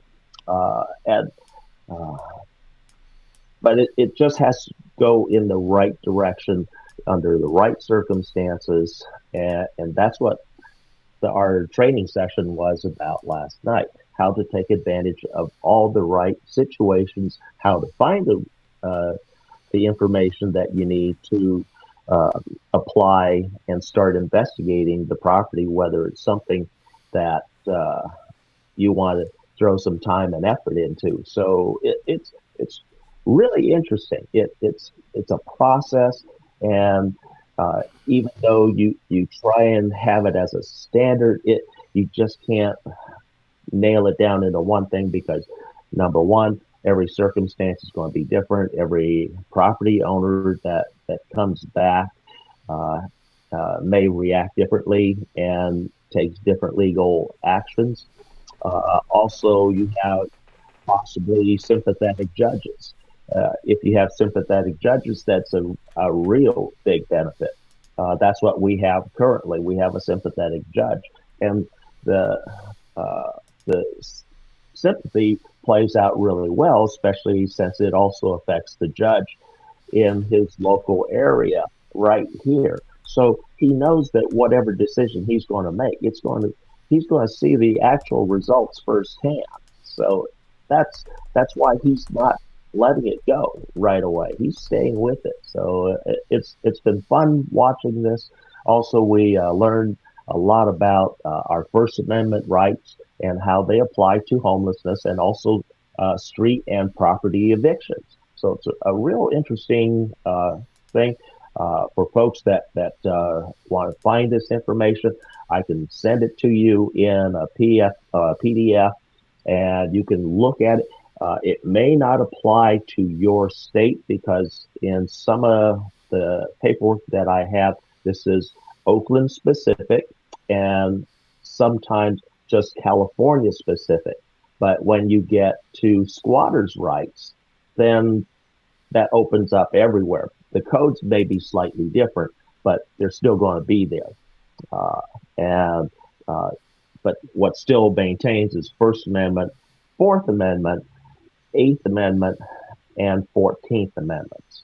Those are all the amendments that directly affect the homeless folks living on properties, unsheltered, anywhere, even on the sidewalk. So there's a lot of different things that's happening out there. Also, I've got another project that I've just handed off to an Oakland resident here. He's a Stanford grad student, and the project is called Den Mail. So if you remember back on a few months ago, Invisible People did a story about a mail system here in the local area, which is through San Jose, California. And so we've contacted them. We've worked, my friend who is working through all the legal issues, we got an audience with the Oakland Catholic Diocese this past month, sat down with the diocese and laid out what we're trying to do and the interest, showing them the project.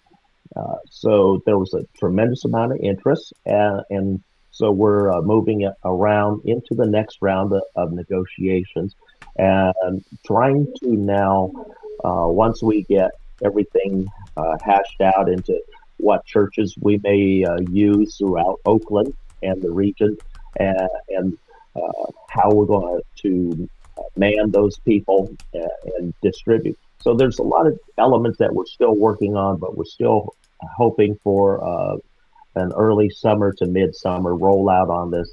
if we get everything worked out well, then we can leave Oakland and start working outside the areas into a wider regions with the other Catholic churches that will associate with the project, and hopefully within a short amount of time that we can actually take this statewide. What this does, this will help the unhoused folks, no matter whether you have an address or not, it doesn't matter. You're going to have an actual address and a delivery system in place. No matter where you are, long as you sign up for this, it's going to be available right now, like I said, through Oakland as the test while we work out all the bugs. And then you'll be notified, because most people, we found more than 72% of the unhoused folks have a smartphone. And so we're just going to have a text messaging system that's connected to the cell phones, the smartphones. And when the Catholic Church receives some mail for them, they'll receive a notification from that system, den mail, that there's mail waiting for them. And packages work the same way, so it's going to be real helpful for everybody. But here's the big kicker. I here in Oakland, I use the actual address where I set up my shelter, and the state issued me a California ID with the address, and with the California ID went to my mailing address that I gave, which was off-site. So you can have an off-site delivery address, and then still on your California ID show a residence address, and that could be that gray area property that your shelter is now situated on. And so here in California, that's a gray area because some cities will claim ownership of the sidewalk and many won't, and they'll hand it off to the property owner, which may be a business or individual, for them to actually have to do an eviction, because the address that you're situated on could be the address of the business or the home, and it doesn't affect them, and it's not illegal because you're not taking anything from that business. I checked with the postal services, and my friend Kyle also checked on the legality of that, so it's perfectly legal. And so you're just going to be borrowing that address, and what that does, it makes it very difficult. Even if you use the address of the park, in place of the park address, you go to the county and get the partial number for that spot where you're going to set up. And then what happens is that the county would actually have to do an eviction on you and not the city. And it's more difficult for a city or a county to do a private eviction, and likely not going to do it, because they never did it with me. In the 5 years, they left me alone. City of Oakland left me alone. They didn't bother me. They didn't even come look at my tents. Nothing. They just completely left me alone. So I know that this works. It's been proven. And at one time, 2 of my campmates had the same situation where they used the same address. We used the same system, and they couldn't move them either. So this works. And so that's the importance of getting den mails started and the bugs worked out as quickly as possible, and then getting this online to go nationwide is what the plan is. The overall plan is. We already have the funding, the seed money to the startup. The individual, the Oakland resident, he's a Stanford University grad student. And so this is his project. He's vying for an award for this project. So we're real hopeful that he makes the next round, and he was going to let us know here in the new year because that's when the judging takes place. But regardless of whether he is able to move forward or not at Stanford University, we're going to continue working with James on this project so that this continues moving forward, because we feel that it's an extremely important project that's going to benefit everybody here. So that's some of the things that we're working on, and we're just rocking it here in Oaktown. Ah, oh my gosh, you are the perfect guest host. You are. Let me get in there with you. Hey, thank you, Derek, and Happy New Year to you. Happy New Year to you too, Bart. What is it like in Oakland? I know in Los Angeles, and I'm sure in other parts of this wonderful country, you don't want to be outside at midnight because everybody goes out in their backyards or out into the street and start shooting up. Is it the same up in Oakland? Well, last year, exactly this 1 year ago, I was missed being hit by a bullet that was a stray bullet that missed me by 3 feet. Oh my gosh. Came through the top of my tent. Wow. I still have a picture of it. Oh my gosh. I remember when I was in LA, there was a news story about how one of the sheriffs, was driving around with his, his arm out the window, and a bullet came down and nailed him.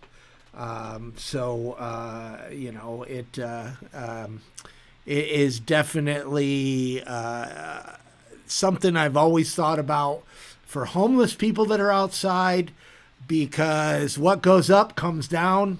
There's also issue with pets and cars and different things. There's places to shoot a gun. Go ahead. Just falling out of the air, the bullet, because back in 2015, my friend where I'm staying at right now, he had a pickup truck. A 45 caliber round fell out of the air on New Year's, or not New Year's, it was 4th of July, and went through the first layer of sheet metal on the hood of his truck. Wow. And yeah, and Slim, thank you so much. My voice just goes after talking. It's not a cold or anything. It's I am just not going to be a full-time game show host. That is not in my future. So you were talking about, and thank you, I did have to go use the bathroom. So I saw some people comment. That is what I needed the break for. And to rest the voice a little, get another water. But you were talking about the moms and how they're trying to basically homestead, correct? Right. And it's a form of homesteading. It's referred to as adverse possession. Otherwise, in most states, it's known as squatters' rights. Yeah. And we have a process that we use in order to target that particular house. Yeah. And so we're now starting to hold training courses here in Oakland for a lot of the unhoused folks, and also for advocacy groups to try and use adverse possession. Especially these homes that were literally stolen from the community through predatory lending tactics. All right. Anybody got any questions for Derek? I know he was doing me a favor and talking for a bit, holding down the fort, as they say. He was being a great co-host. Just wondering if anybody has any ideas, questions for me, questions for whatever. How are you doing? It's New Year's Eve. You all should be out doing something other than this. This may be the worst live stream in the world.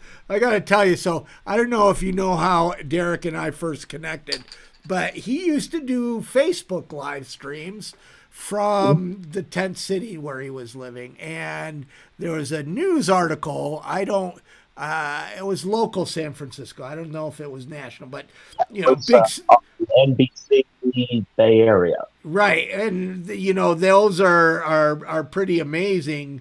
When you say local, I mean it's San Francisco, L.A., New York are top markets, and I saw it and I was like, oh my gosh, I gotta connect with this person. I gotta connect with this person. Nuvu Sin. Mom was doing good today because I brought her the dog, but I'm gonna go. MH10 says, "Good to see you, looking good, Derek." I have to agree with that. And Mama's Hand said, "Are these houses safe to live in?" And before I do that, I don't know. There's a gentleman, Robbie Robinson, who does this in New York City. I'll have to connect you if you don't know him. But he was really famous for going into abandoned buildings in different places in New York City and finding a way of legally staying there. But let's say Mama's Hand wants to know if the houses are safe. Say that again? She was wondering, are the houses Perfect home. There's nothing wrong with it. Wedgwood is claiming that they need to rehab the home, update it, bring up the code. It's already there. So they're just making that up. And we know the story. We know about their background, how much they lie, and how much they're actually most likely behind how that home ended up in their possession anyway. So the judge wants to hear this, and we have a lot of evidence that we're going to be presenting. Lori P. asks, are any of the houses prior drug houses, ? Rundown, ? Or just fixer-uppers, ? We avoid the drug houses because they're stripped. They're destroyed. You're most likely going to have to put half the value back into the house because all the copper's been removed, the electrical's been removed, likely all the walls have been stripped. I've seen these places. They take everything away, and it's amazing. So no, we avoid those. So we don't want the drug houses, fixer-uppers. It sometimes, but we really look at once we get into the property, see how much money that it may be needed to get it up and running. But we try and always make sure if we're going to use the adverse possession that the home is in livable condition right now. And that means power is still to the house, water is still connected, gas is may just be need to turn on. So we want to minimize the cost of going into that home and committing to that home because in many cases, if you start putting money into that property right away, what ends up happening if you lose your eviction or lose the adverse possession case, all that money that you put in there, you have no way of retrieving. It's just gone. And the owner claims all of that as their own. Well, Derek, we met for the first time this last summer because YouTube actually funded some VR 180s, which there's a playlist on our homepage, YouTube channel page. But it sounds like you got a whole new jam going. I'm going to have to come and do a whole new documentary. Oh, it's been a fun journey. We're working with some incredible lawyers now. We're working with incredible activists. We have associations with Black Lives Matter, Occupy, when we have relations now with Black Panther League, and a lot of large organizations, very powerful organizations. So we have very strong community here. That is awesome. It is so awesome. And I'm going to get to a question that was just asked, but I got to, Christy, thank you for your kind words. That is the point of this channel, to get other people to take action. Like you can hear, Derek already is. I am. A bunch of people are. If we got everybody to take action, that would be amazing. I am going to try to road trip in 2020 and hit more cities as much as possible. But Derek, the next question comes from Lynn Budd, wants to know, are you mayor yet?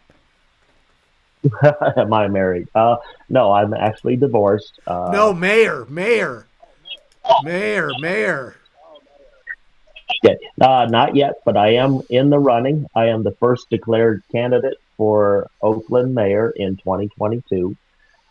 And so far, it's been interesting. Is after I made my declaration, at least two people that I know that were contemplating running have dropped out.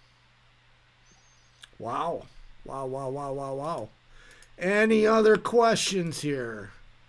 Anybody else before we move on? MH wants you as president. Forget mayor. Go all the way up. I'll settle for mayor, and then that way I know I can have a home here in Oakland. Yeah. So let me ask you, where do you see yourself in 5 years? Ooh, 5 years. Well, hopefully my cruise ship idea is in place at the time we Did get you everybody. talk about that? Did you tell them what your cruise ship idea is? No. Well, you No, should. One's getting a lot of press. I'm not taking the credit for this. It's my associate, Rebecca Kaplan, who is the president of the Oakland City Council. Originally, this whole project, I was being laughed at. I was laughed at in the face by Libby Schaff, the mayor. I was laughed at by Noel Gallo, city councilman. I was laughed at by Larry Reed. I was laughed at by a lot of people. And so what I decided is that this is such a valuable project, and I knew that this can really work well for Oakland, especially for our situation. And I knew people in the cruise line industry, and I went to them. I pitched them everything, and they liked it so much because right now they're in a stagnant industry.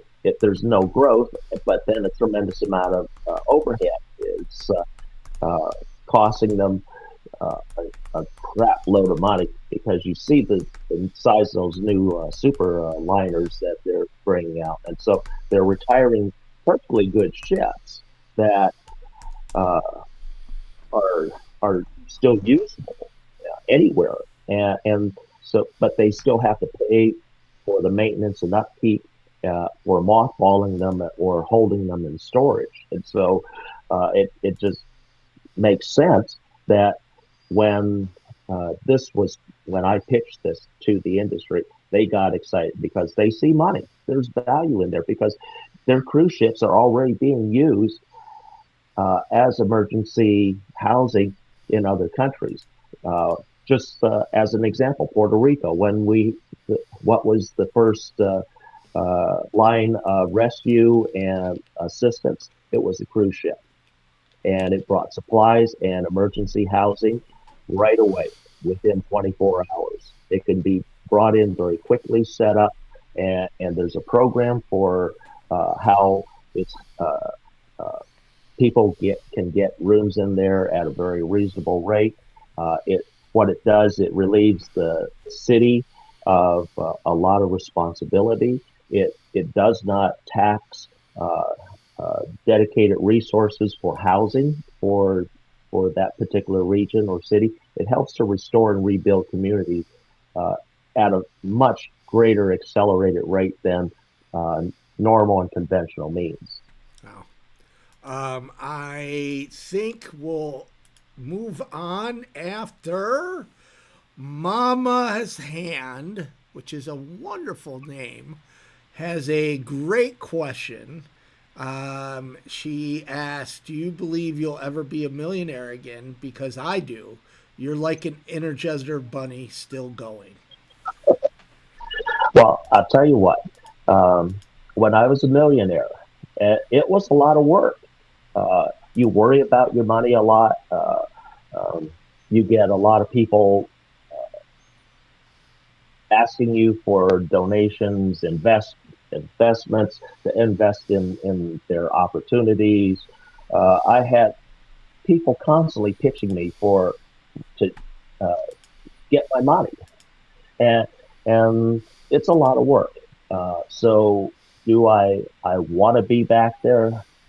Yeah, there were things that I liked about it, but I'm a lot happier now because nobody's hitting me up for money, and I know what I have to spend, so I can uh, easily dole it out throughout the month. It's not a big deal for me. So do I want to be a millionaire again? Not really. Not really.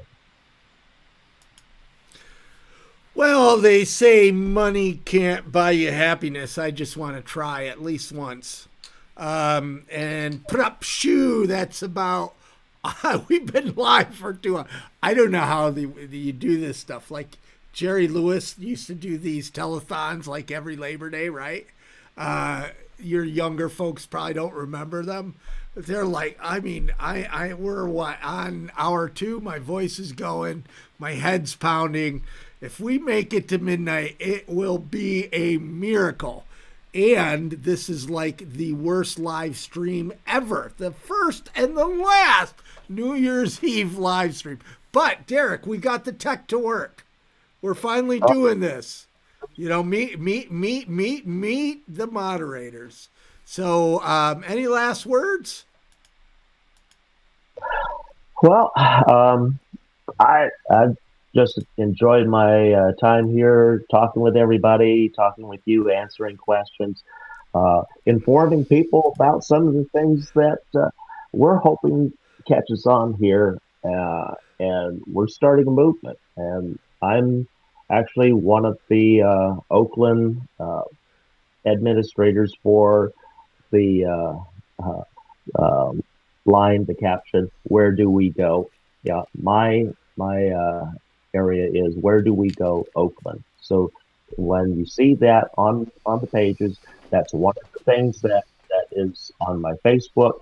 We have an actual Netflix documentary coming out in the summer, which supports our movement. So we're planning a lot of different things. You're going to start hearing things nationally about what we're doing.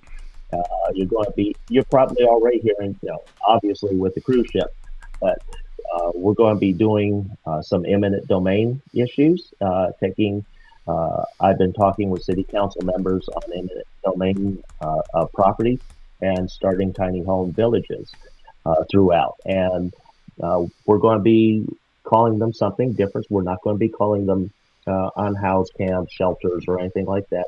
These are going to be districts, special districts. And so whole different classification. We're going to be working on all the different rules and things. So we've got a lot of things planned, but it's also depends on how much cooperation that we get from the mayor's office and her administrative staff, because we haven't had a lot of cooperation from them right now. But with the pressure that we're putting on them right now, with the media and a lot of the things that I'm bringing up in their face. So it's making them very nervous. And also right now they have an issue that they are not in compliance with Martin versus Boise, a landmark case for homelessness. And so they need to, they've already been told that they are not in compliance with Martin versus Boise. And so we want to work with those city administrators and create the standard operating procedures to get them into compliance and then also stop the suffrage here in Oakland. Cool. Well, thank you very much. By now, you need a break. So thank you for being the host, the hostess with the mostest, the host with the most. And I greatly appreciate it as I start getting silly here. Anyways, thank you, Derek. I'm going to take off these headsets because I think that's what's giving me a headache. So we passed 2 hours a moment ago, and or 11 minutes ago. And I'm not so sure we're going to make it to midnight. This is crazy, but we still have Addie, and I know Brad wants to be interviewed. And MH, thank you so very much. Lynn Budd said, I think homeless should get land enough to grow food to sustain themselves. I think that's a very nice idea, but I would die. I do not have a green thumb whatsoever. If I had to cook my own food, if I had to fish for my own survival, if I had to hunt for my own survival, I would die. That is just, I have some skills, but they are not hunting, fishing, or farming, or, you know what I mean? But I get the idea. Urban farming and is definitely something to look at. It's just not for everybody. When you look at a solution like that, it's not for everybody. So, my gosh, guys, I love the interaction. You have been wonderful. You have been, whoa, we just hit 1,000. Now the 800 was from the other day. So I think it was 850 or 60 or something. So $150 tonight. Thank you. Thank you, everybody. It is any donation now is a year-end thing, but can y'all give a big thank you to Derek. I thought Derek did a great job. He was perfect. So the next break, no pressure, Addie. You've got to do the same thing. Or you don't have to. But it's, we scheduled shows. We scheduled like 2 or 3 of them, and I couldn't get the tech to work, where it was meet your moderator. So I'm really grateful that Addie and Derek and a few others, Charlie's not around tonight, and Kasima, whoever did the K thing, that was smart. Thank you. Really help run this thing. I've been very lucky and honored and grateful that, the internet is filled with trolls, and we get our fair share, but the majority of comments and, the community is really healthy. I've always been impressed. And Sheila's still with us. Woo!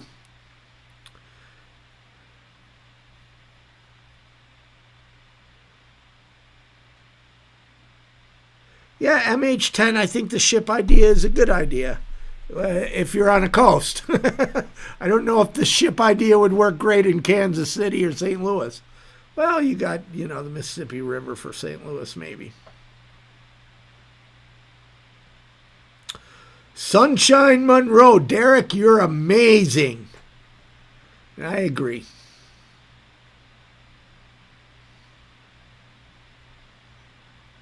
Thank you, Mama's Hand. And I think you're talking to Derek, so I'm saying thank you for Derek. But that is the point of this channel.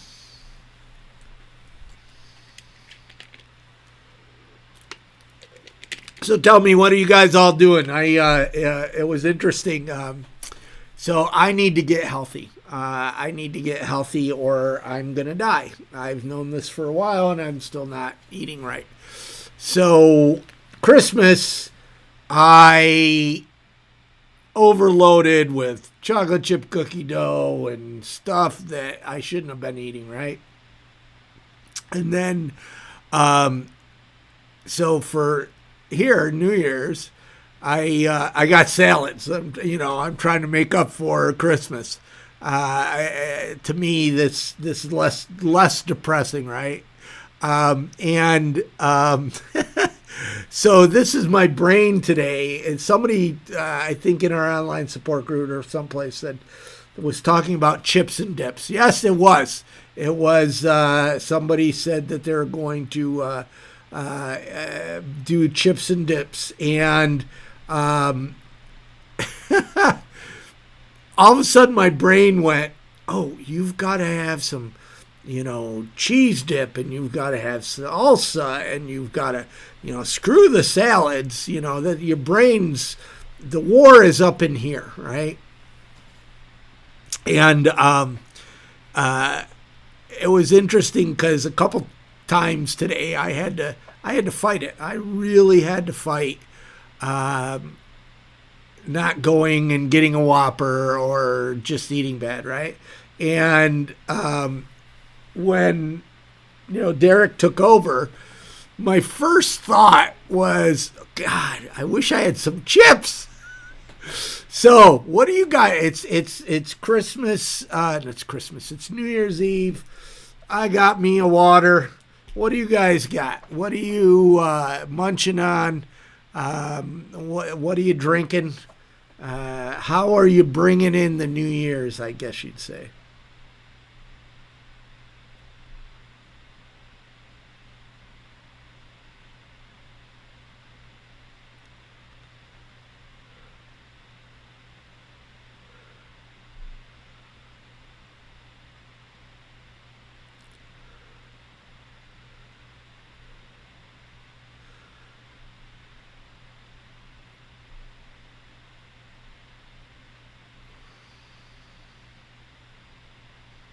Ooh, cheese sauce from Veggies.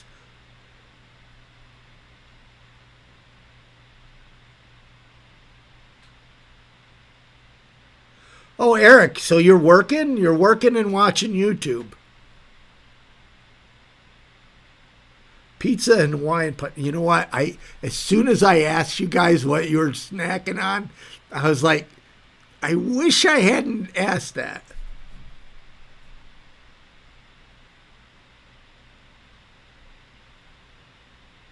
Quest Health chocolate chip cookies. What is that? Water and mango slices. That sounds healthy. I do have some fruit in there. You know what? People that are eating on TV and stuff, it's just kind of weird. I respect you guys. I'm not gonna just sit here and eat in front of you, even though we're doing a marathon. That's where you gotta have other, Derek and Addie and different people come in.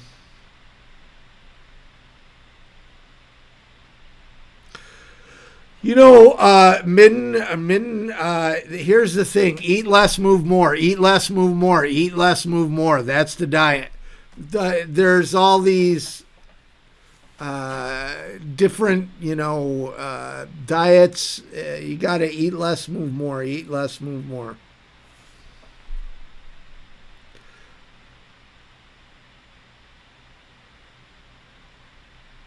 So, is sushi healthy? I mean, I sometimes rationalize it because it's fish and rice, and I'm saying to myself, "Oh my gosh, I'm eating healthy. At least it's not Domino's 6-cheese double bacon pizza."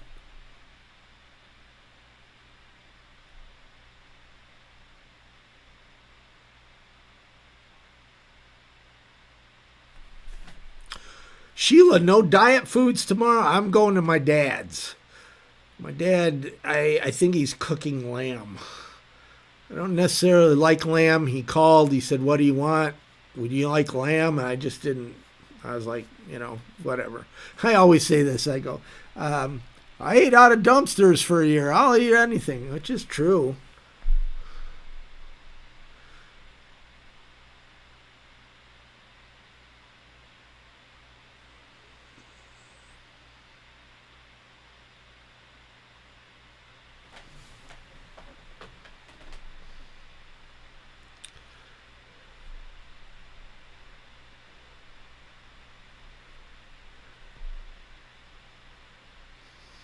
So what? Let me ask you this, since we're just chatting, right? What do you guys like in a live feed? Because as those of you that have been with me for the last year doing these, I wrestle because there was a little bit of a production value tonight. Switching some cameras, bringing in guests. Do you like that? I really, to me, I want to provide value to you guys. I don't want to just be this talking head, bullshitting all night. I want to, be able to provide value and inform and educate. And to me, that means bringing on different guests and different topics, which we've done tonight. What's really interesting is I've been playing around with the tech a little bit tonight, is that I'm actually learning it. We're doing it. So, Derek, I thought of it. I really did. Yeah, I'm going to tell you something. So I told you the brain, I thought about just leaving you. I'm getting tired. It's like, wonder what Derek would do if I just left him and didn't come back. That thought did hit my mind. And I was going, well, I like Derek too much. I would never do that to you or anybody.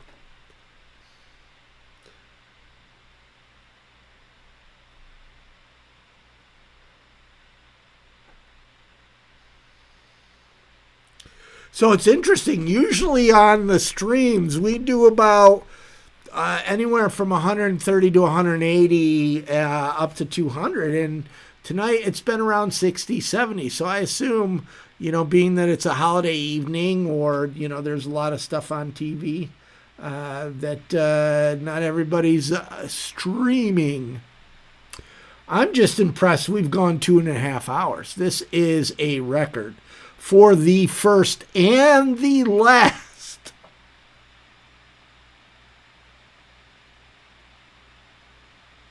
Well, thank you, Lynn Bud.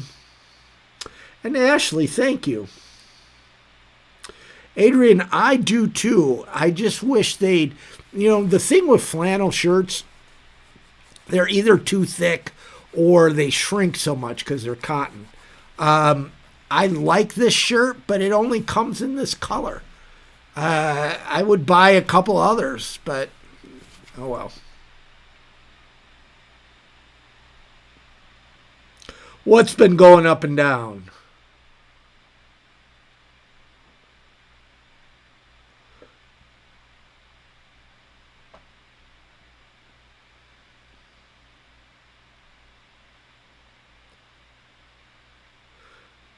Well, you guys didn't. You most of the food that you guys talked about was healthy.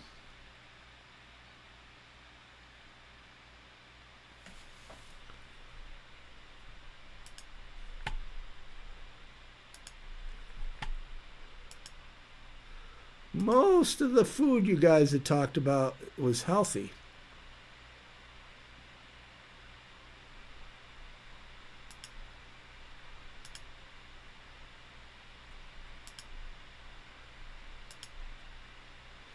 And I'm just doing a quick round on social media. See who's doing what. You know what? Where is...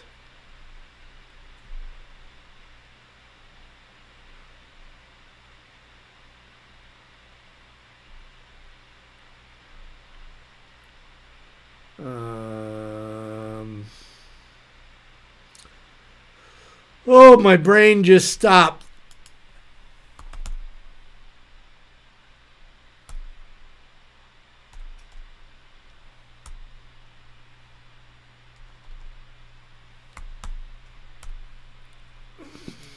My brain just stopped. It really just stopped.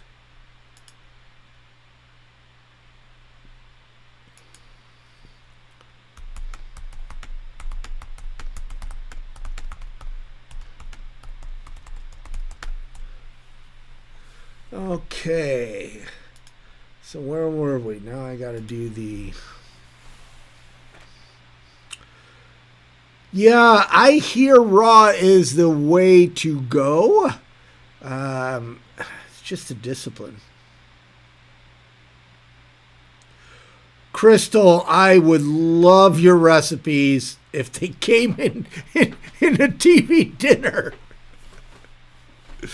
I worked as a cook for many years, actually, in a hospital. And I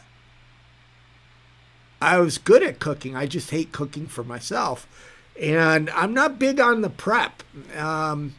So when my mom, before she went into the nursing home, I would, do those meal plans, and it was actually pretty good. I liked it.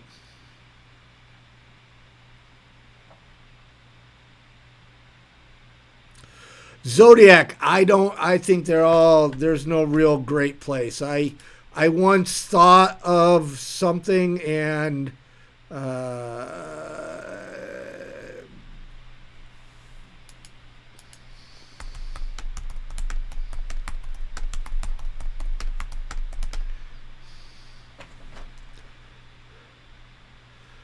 so Brad has been itching to go on. Brad, I'm going to send you a link. I do not know much about Brad's story. He is a part of our online support group. Somebody just donated some money. Thank you very much. We don't do someday. I probably am going to do like a telethon type thing. So I'm in the wrong program. I am getting tired. It is amazing how tiring this stuff can be. It really is. Okay, so I'm going to copy this. And here you go, Brad. Try it.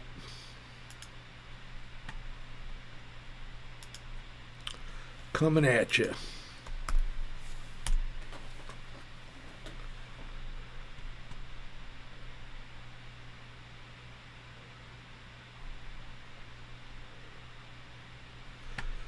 So, everybody, Brad will have to tell his own story.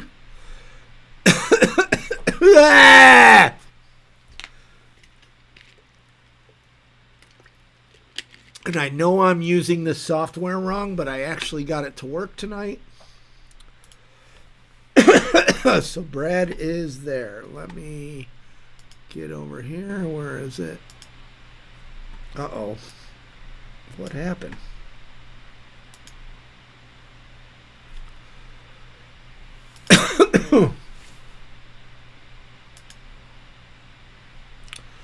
Okay, there you go. Let me get the headset back on. Okay, Brad, you're in the queue.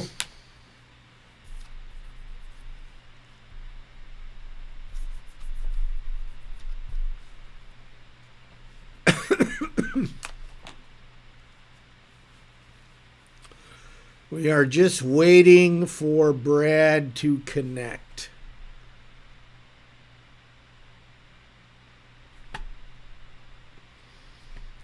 Let me go back to the chat. Oops. Uh-oh. What did I do wrong here? I am... There we go. Oh, Brad, you're probably doing it from your phone, and sometimes it doesn't work from a phone. Try it again. Same link. Click it again.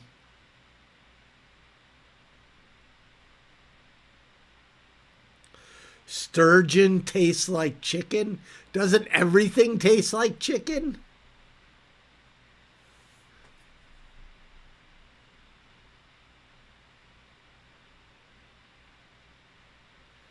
Doesn't everything taste like chicken?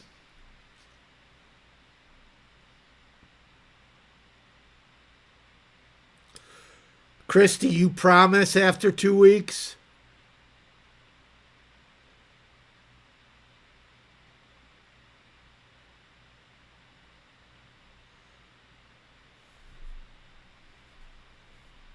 Oh, now you guys are talking about fish. So what are you going to do Let me see. Anybody got New Year's resolutions? Hey, Ricardo. Hello, hello.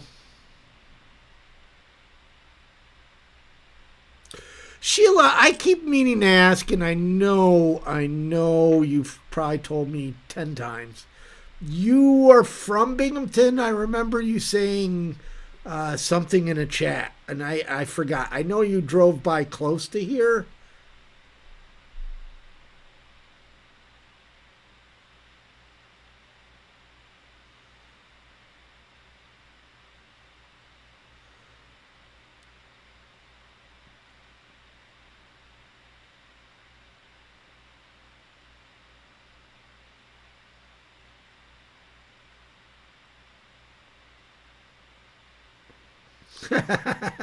I want a Kit Kat now, too.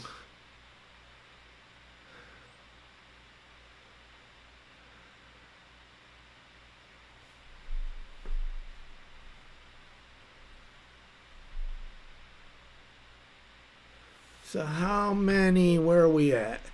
An hour and a half. Do you think we can do it? Are we gonna do it?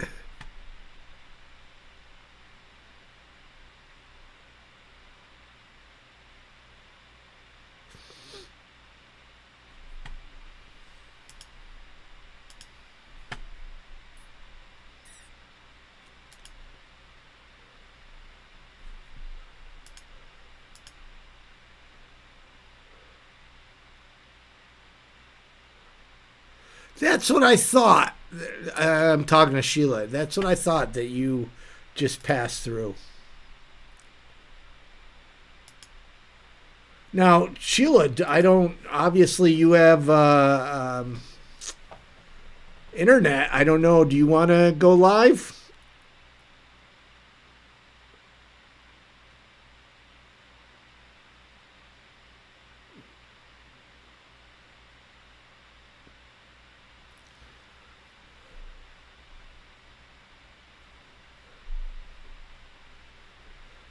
Oh, now I'm really, really hungry. Raphael, happy. I-84.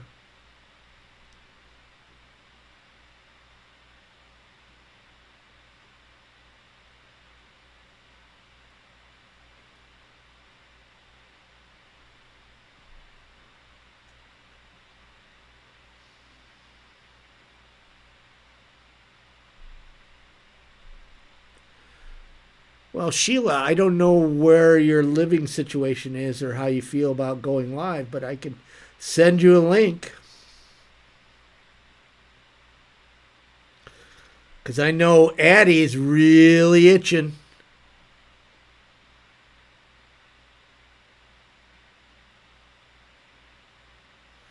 Hey, Mustang, Happy New Year to you too.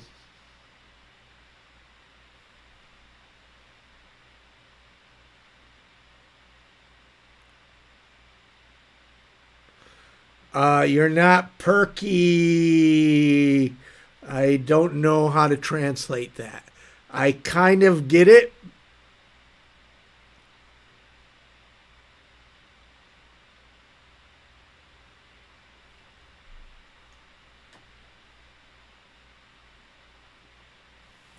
Okay, Addie's getting ready. Right now we're waiting on Brad.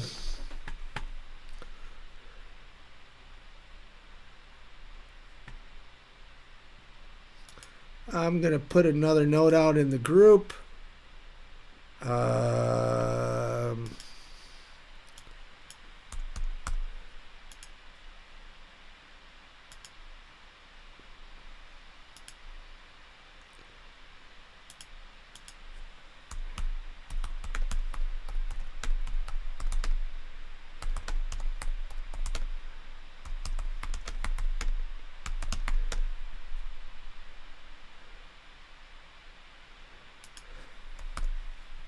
Oops, I put the wrong link. Let me go here.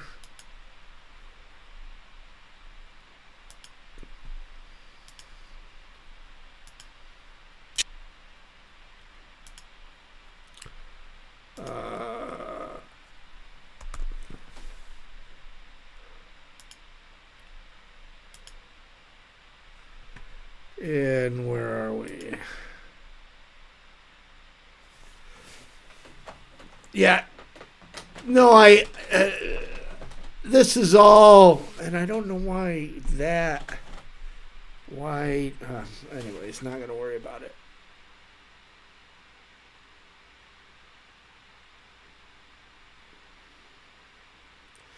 Hey, Sunshine Monroe, that's a great idea.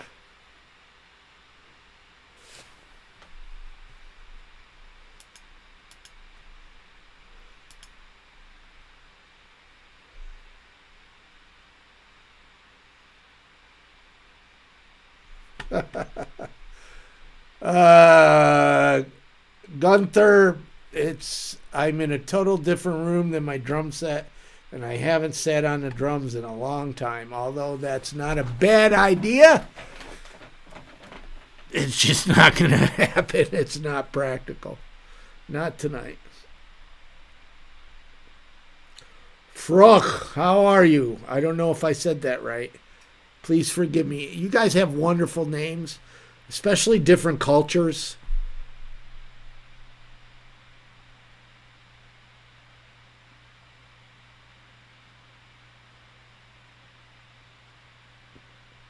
Patricia, there's one guy that part of this community, ska punk, that is a living in van advocate.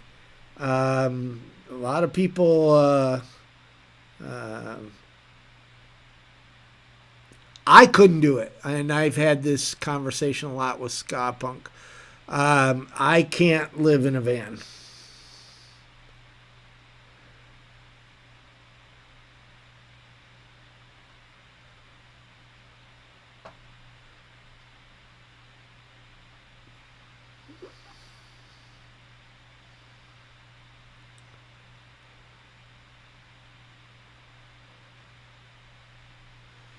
Hey, Leah, I'm sorry they're having that.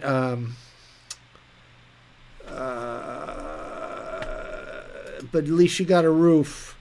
And Mustang, thank you. We all get old. I don't know what's gonna. I don't know what's gonna happen. This year is gonna be an interesting year. So, what do you guys think about what's going to happen in 2020? So I'll tell you, I think 2019, for me anyways. Sure, Patricia, I'm 58 years old. I got to have a bathroom. I'm sorry.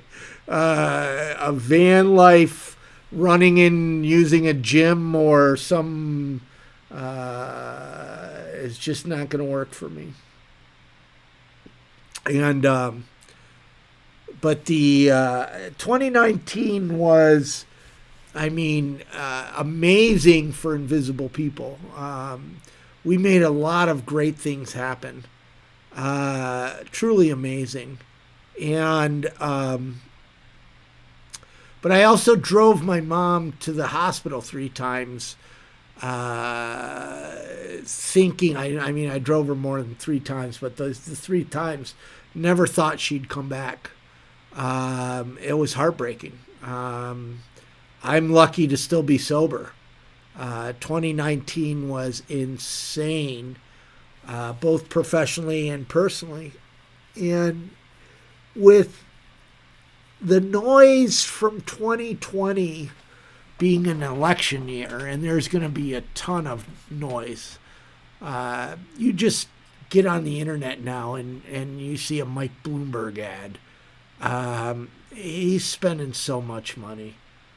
And, then the Yang folks are going to go crazy because they want their 1,000. 2020, I see being more of 2019, and what I mean by that is, there's this paradox in life.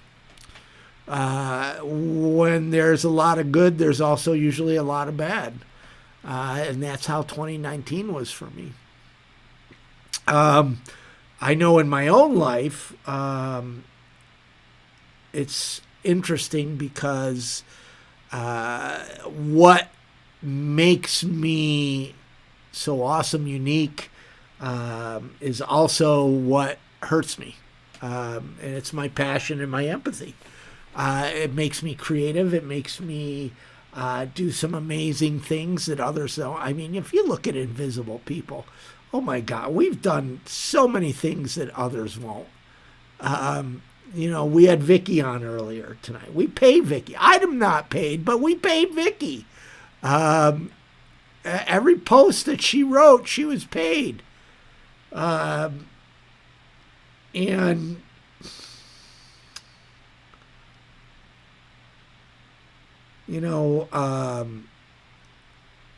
don't know. I'm getting tired. When I start singing, it's definitely I'm getting tired time.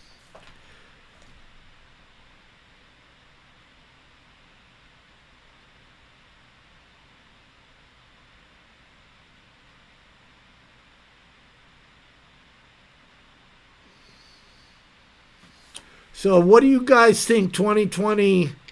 Lynn Budd said, unfortunately, more homeless. That is going to be true. And really, really sad about that.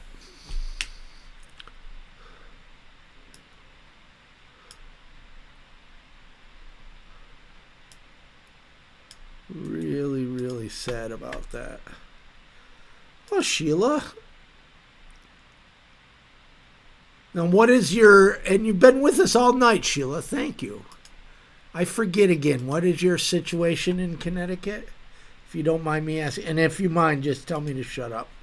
I'm just looking for things to talk about right now.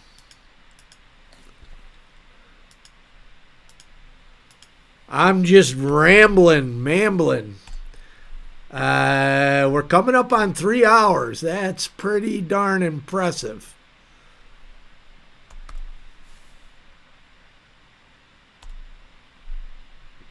That is pretty darn impressive.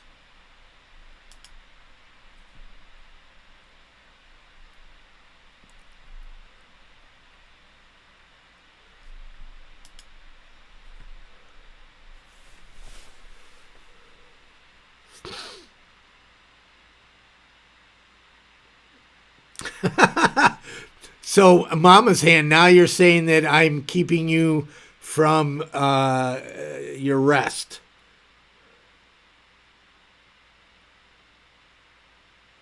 Awesome, Sheila. No, Crystal, I don't. But I used to work at the Broome County Memorial Arena, and some of the most fun events to work, and I've gone actually, or pro wrestling. George the Animal Steel. That's what I remembered. Here's the thing, is so many of us are alone on holidays. And I've done these chats, video chats. Oh, I got to take this thing off. I do these video chats. And on the holidays, we've done them. Kasima has been joined us for a few where we... Mama's hand, you just made me laugh. You can do it. I'm fading here. Where,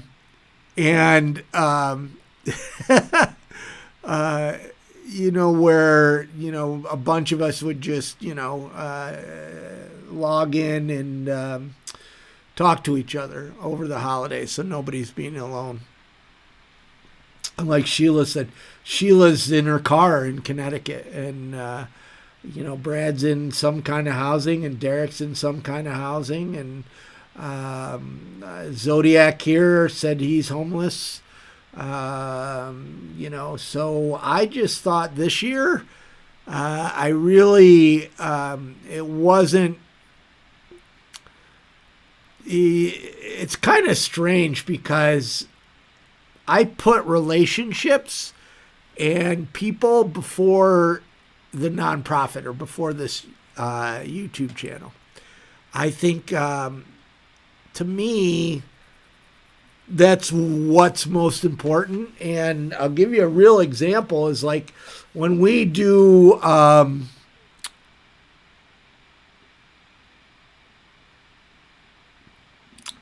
the meals where we're taking people to a fancy restaurant. I could probably videotape them and, get all kinds of clicks and make, YouTube video content that people would like and might even go viral. But the relationships and being around people is far more important.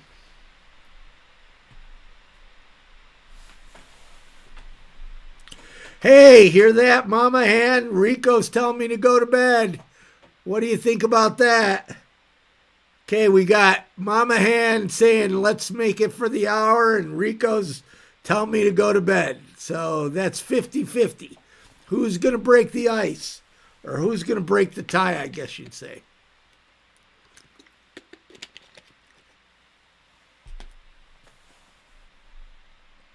Soulmate, thank you.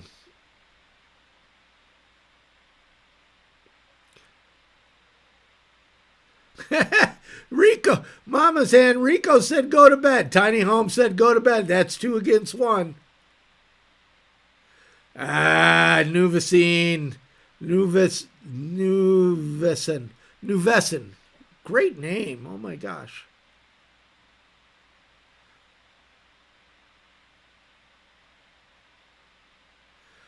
Oh, Crystal. Crystal's going for the guilt.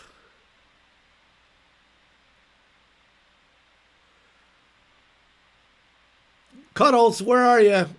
Cuddles.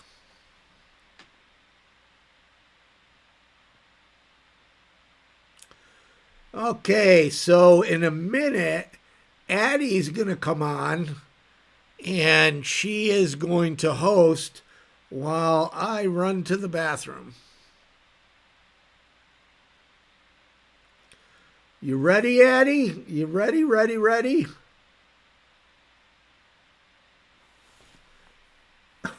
I can't give up. I hit one button and it's give up. Hey, Walter's back.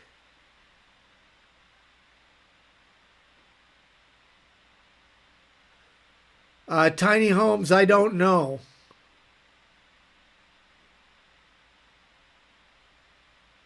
Hey, Wendy. Okay, we're going to send it on to Addie. And then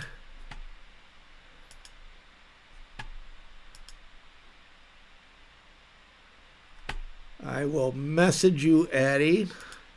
I'm actually learning this software. I'll be damned.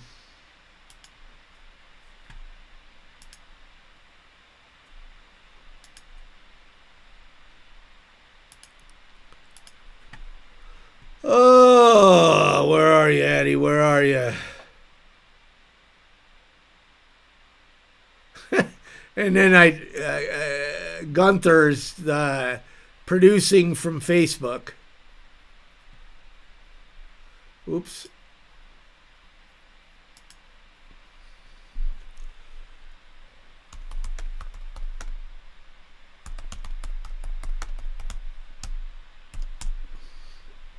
Okay, Addie, here you go.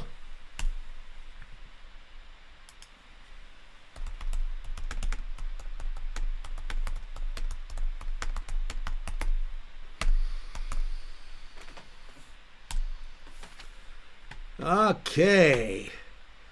And Gunther, I already tried to whoa, Addie is on it. She's ready to go. So here we go. A new hair color and everything. I got a privy to the hair color earlier though. I shouldn't. What am I doing? You're muffled. We're gonna get you in here in a second. And there's Addie. Can you hear me now? And you are live. It's still echoing, but yay! Yeah, but you're echoing. You are echoing. Somehow you are echoing. So now am I echoing? no, you're fine with me. That's how I knew it was on your end. Okay. To the people that are watching, tell me if I'm echoey.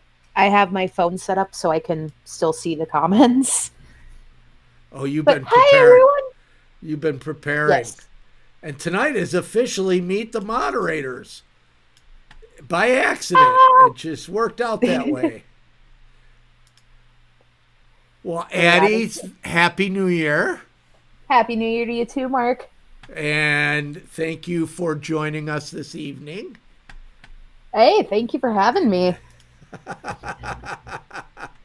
No, everybody, Rico said they can hear you fine.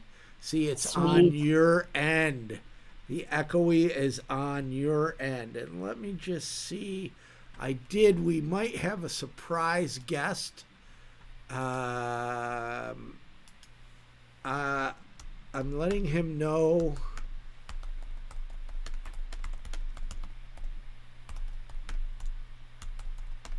Zodiac, I'm an hour south of you. Okay. You guys are ready? So, Addie says she can talk. I can. So, we're going to find out how good she is at just that. What the heck is happening here? Is it buffering? Not that I can tell. Okay. Hi, girlie. Hi, Cooper. I'm taking a break. It's all yours, All Addie. right. It's the Addie Show. Now, if only my dad were here, it'd be the Addie and Daddy Show. Which actually was a thing for a couple years in my town. I used to work at a radio station, and we got to do the Addie and Daddy Show, so that was fun. Hi, Derek. But how is everybody doing tonight? Staying safe, staying warm or cool wherever you are.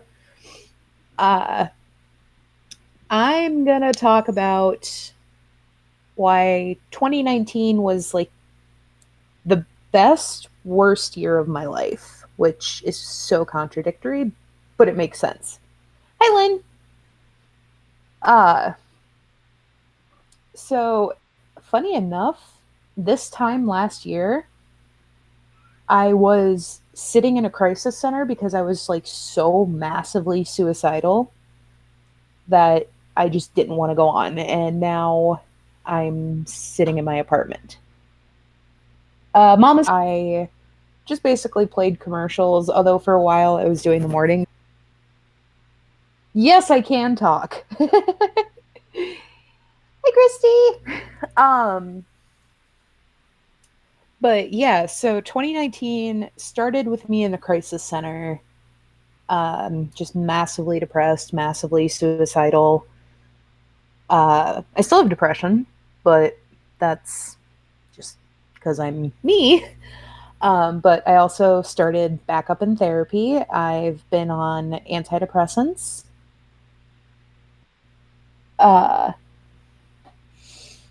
Yes, I am indoors. But yeah, then I ended up staying with my now roommate for a few months, but we were living in a one-bedroom apartment. And then I helped my ex-boyfriend get a conversion van because he wanted to be mobile homeless. So I helped him get that. We lived in that together for about 2 months, maybe 3. I don't know. But I will talk about rural homelessness, Mark. Let me just talk about why 2019 was the best, worst year of my life. My roommate just said you're welcome. Then my relationship ended. And here's the hilarious part about my relationship ending, because there actually is a hilarious part. He assaulted me, which isn't funny, but 3 weeks later with his new girlfriend, he totaled his van that I helped him get. Like, I helped him fill out the paperwork to get a loan. And he got a personal loan. He didn't get an auto loan. So now he's paying for a car or for a van that he doesn't have, which is hilarious. What was mobile homelessness like? It was kind of terrible.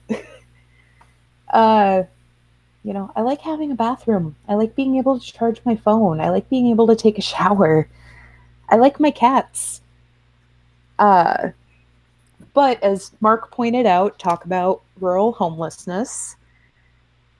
I live in a town of about 20,000 people. So it's not like super big, but it's not super small. I have a cat that I'll talk about in a second. He's a cutie.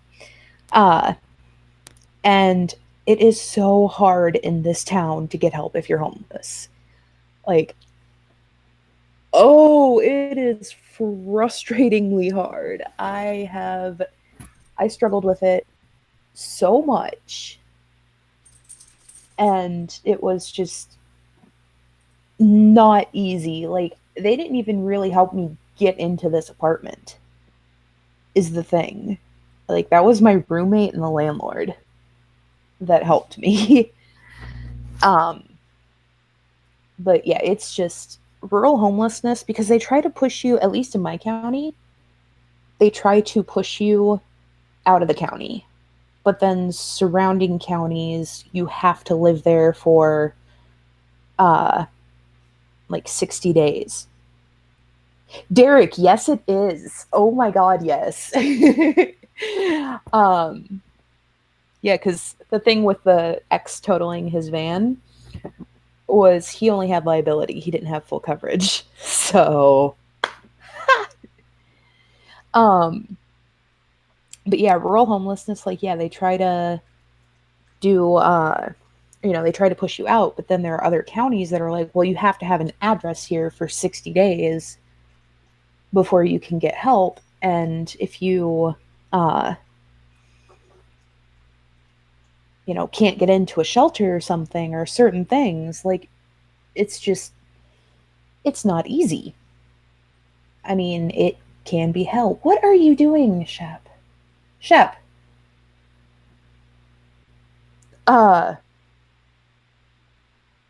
We have a rescue cat who's a little bit of spaz.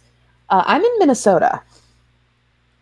So, yeah, Minnesota homelessness sucks because of the winter. Shepherd Book, I swear, good boy.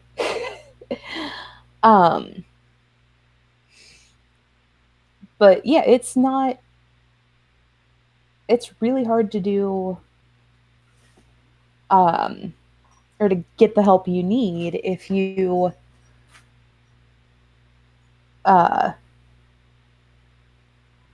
aren't in a big city.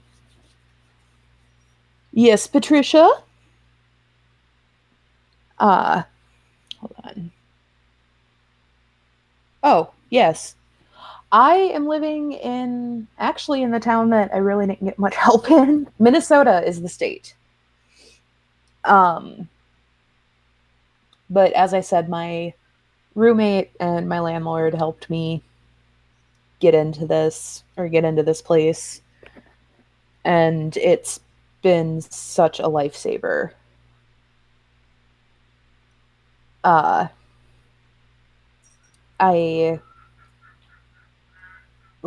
know I wouldn't have made it if it wasn't for them. And my landlord is very awesome. Shep. This is my nightly routine with this cat. But, like, I kind of think he's doing it a little more just because he knows that I'm doing this.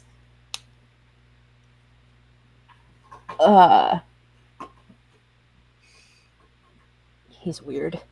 We actually rescued him, though, so it's a little understandable. Can you give helpful tips for how you managed being homeless there for those about to become homeless, please? Well, if you're about to become homeless, go to social services or go somewhere because it's easier to keep you in housing than it is to get you back into housing. Surviving homelessness in Minnesota was really just luck. Like, I mean, I had a vehicle to stay in. I had to, I had blankets. It just was a lot of luck. Slim, here is my boy. His name is Shepherd Book from the show Firefly. We actually found him across the street from our house, or from our apartment, and he's our rescue, and he's a good boy. Yeah, for helpful tips though, like if you are also homeless, very welcome, Slim. If you have, or like Dollar Tree is going to be your best friend because they sell deodorant, they sell a lot of that stuff. All right, so Walter asked, do they have a good library for the homeless or area for them to charge phones? Yes, there is a library that homeless people can hang out with, and there's also the community center that actually helped, or when I spoke to some of the people that worked there, they had like they were able to let me take a shower there, and they were able to let me chill there. Sandy asks, how did you figure out where to eat, how to get to the bathroom, getting clothes, making money? Well, for a while, I was on general assistance, so I had $203 a month to coming in with me, or coming in for me. Blah, blah, blah. It's the brain injury, man. So, Mama's hand, we're now talking. So, I just want you to know we're getting silly. So, what did you do with all that money? That money was gone in like 2 days. What did you spend it on? What do homeless people spend their GR on? Do you call it GR in Minnesota? GA. GA, General Assistance. In California, it's General Relief. Oh, okay. Well, because of the Jackass X, I don't know if you heard. That's a good band name, by the way. Well, I don't know. I'll say this part again for after I'm done with this. But he and I were sharing a phone plan, so I would have to pay $40 for the phone plan for my part of it. Give him gas money. Just all the little things like being able to do laundry. Is there a puppy? I am listening. Come here.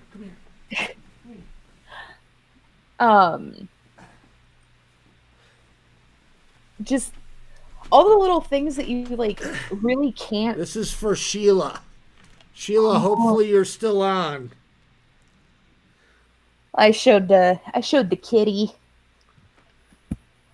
I got Shep. Okay, is Sheila still on? There's my kitty. We're doing. Okay, it is on hour 4, and we're getting cuddles. Well, we're gonna have to go the full shot here. There, you happy, Sheila? Cuddles.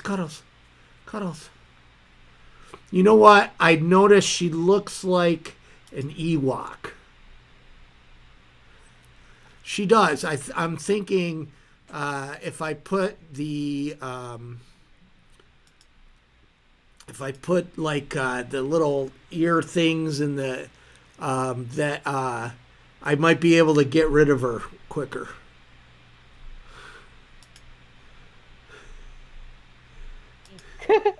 Well, Sheila wants her. Okay, watch it. Watch it, dog. There you go. Shep's terrified of dogs, though. So that was for you, Sheila. I can't make your New Year's special in that car, but an Ewok, yes. Looks like an Cooper the dog is saying, sweet looking dog. I think I just lost my phone. Oh, I'm getting batty. How much time do we have left, Mama? Half hour. Oh my gosh! Come on, let's do it until. We got this. Yeah. Hey, Crystal. Listen to me. I'm the captain now. Okay, you and Cuddles forever. I've got to go on a road trip this summer, and Cuddles is not going. Yes, you do, and you have to come back to Minnesota. Okay. Did you go to Walmart Today? Yes. No. Yesterday. Yesterday? No. Okay. So how am I going to get you a phone?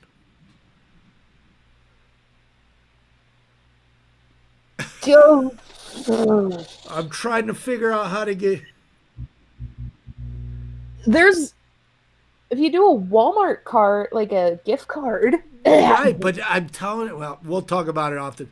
One of the biggest challenges I have, and literally Walmart has cut me off so many times. Oh my gosh! Hold on. We might be having a special guest. Ooh. Okay, we're waiting. We might have a special guest. I'm a little bit worried that this might drain his battery.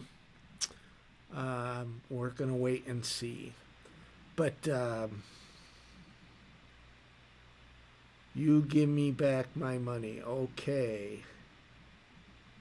Mama's, you're reading. You're actually reading the... And Theo, keep on trying. A couple of people have had... I am reading it, yeah. So, did you keep a journal? Not a conventional journal. I used my Facebook a lot. Yeah, well, that's what Twitter's for, right?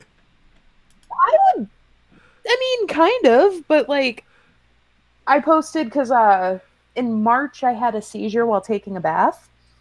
I'm sorry. Hey, I didn't drown. Well, that's positive thinking. Yeah, and my roommate thankfully was, he heard weird noises, so he made sure that I was okay. Okay, we're going to just do the timeout. You guys are the expert mods. Somebody's asking where there's the mods, because now that we're both online, putting people in a timeout actually work? Do they come back and are they nicer? Or do you just should nuke them right from the start? Might need to... Yeah, nuke them. Okay, we will from now on. Oh my gosh. Is Mama Han with us? If Mama Han left and we're still going...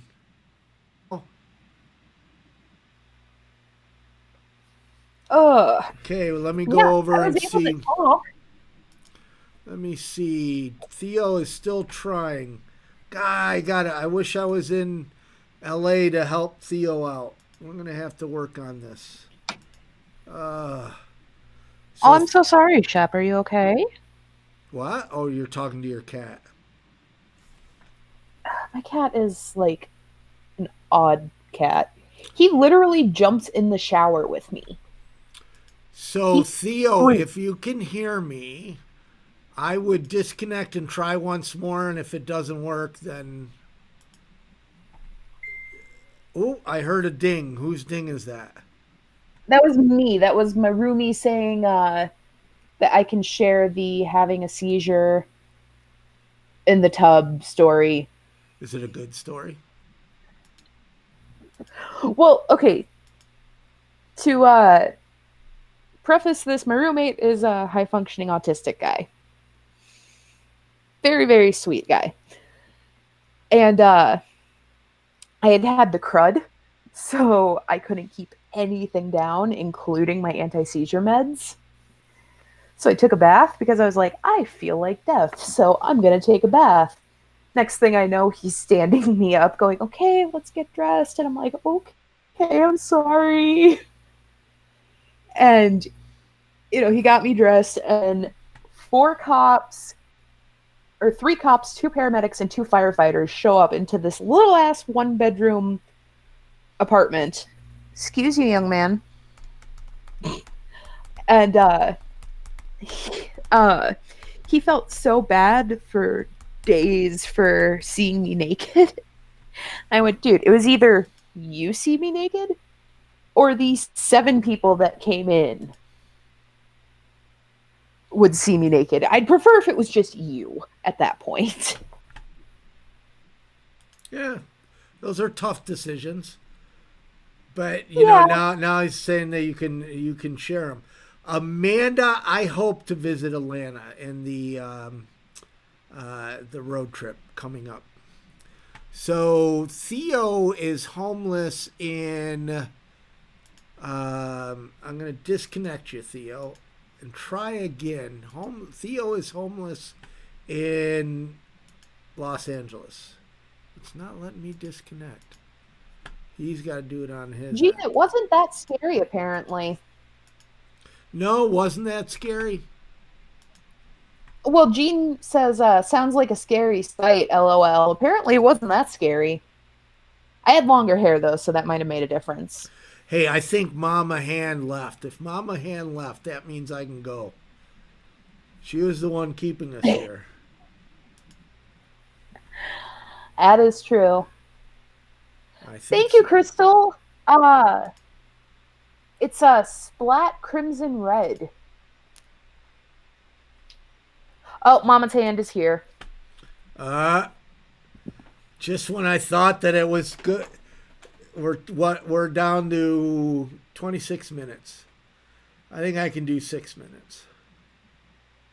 You can do 6 minutes? I think so. And then the rest we'll leave it up to you. Well, Mark, you want to hear the funny story about the ex? Why don't you ask the room if they want to hear a funny I already story? told the room. You were busy doing whatever. Oh, I don't want to hear a repeat story. You know, we're karma. Somehow this has turned into like a morning radio show. You know, drive time, where you have a male and a female host, and they just tell. I used to do morning radio. I used to do the morning shows for the radio station. I forgot you were used to work homeless. When you were homeless, you worked radio. You had a gig. Yeah, and I joked when you first left that if my dad were here, this could have been the Addie and Daddy show 2.0. Did you really say that? Yes. Oh, we can't be friends anymore. The Addie and Daddy show. Okay, the Addie and Daddy show? Yeah, Hang on, I gotta go put on my teeth. No, I was saying for my dad. Not you, for my father. So Gene is saving us right now because he says he wants to talk about homelessness. Okay, let's talk about homelessness. What do you want to talk about? How to do this tech, because we're actually making it happen, and you got a good half an hour of Derek, and you got a good half an hour of Addie, and so. Mama, I am not currently working normal jobs. I'm not like doing Mama's hand asked if I was working. I babysit every weekend for friends of mine who have the cutest little 1-year-old. And I post a lot of pictures on my Facebook of him, but his parents gave me permission. Okay, so Theo is trying again one more time. He might not have a phone that allows this. We've tried 4 times, 2 on another live stream and 2 tonight. So we'll have to figure out some way to do another, because I would love, just so you guys know, Theo does a podcast of homeless people, and he's homeless. Mama's hand, I can be. She asked if I'm crafty. Well, I know you know the best cheese Lady place. T! Oh my gosh, you squeaked. This is a morning. Wait, this is turned into a morning show. Lady T's online. Well, yeah, I think she's, you know what's interesting is Melka is the person that really talked me into doing these every Sunday, even though today's not Sunday. And she hasn't been online. She comments after a little bit. True. Hey, Derek, that. homelessness sucks. Mm-hmm. Homelessness is terrible. And I am definitely not a fan of it. Hey, Outermost Owl, you're asking, you can't remember subscribing. Is that because are you saying that because you got a notification? Just wondering why you were saying that. Just so you guys know, a good channel to be subscribed to. When you live stream, when you go live stream, you lose subscribers. Hey, Jean, Mom was doing good today. I bought her a fridge. Today I toggle between coffee and donuts or the dog. Today she got the dog, but thanks for asking. Rico, lean with it, rock with it. So Sheila, we want you to have. We do want you to have a home of your own. Please, we do. Lady T, are you on Facebook yet? And Cooper, I am not. We're not going for Central or West Coast time zone. Once it hits 20 more minutes. Oh, what do we didn't even think about. Are we doing a countdown or what are we doing here? Oh shit, we didn't. Cool. Well, I still have an hour.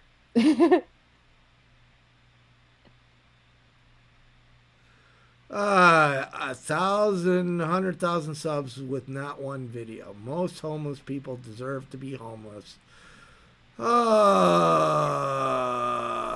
Night Wolf, why am I fat? Because my genetics suck.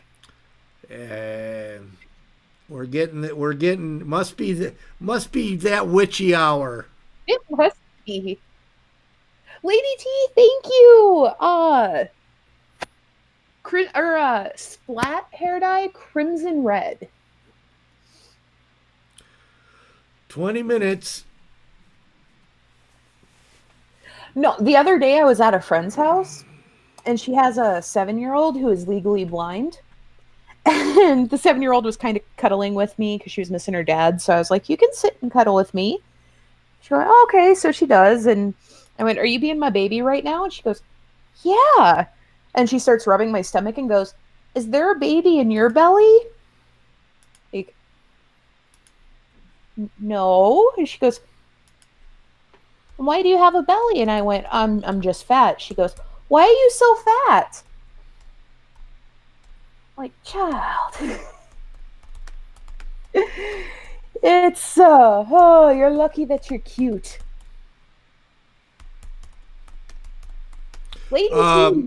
Now, Cooper, you were saying that you were homeless. Where are you homeless?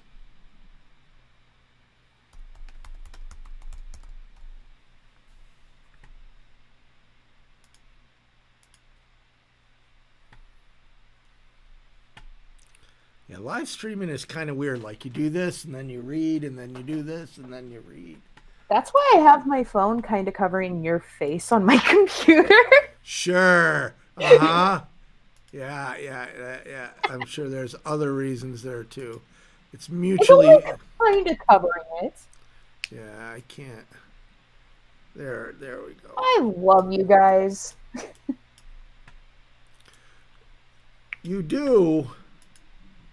I do. The chat is being sweet right now. I love you too, Mark, but the chat is being so sweet.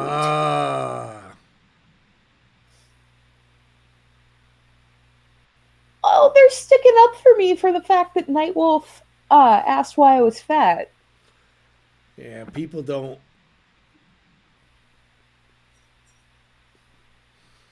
Amanda, yes, I do. That is a Homer Simpson doll behind me. Good eyes, Amanda.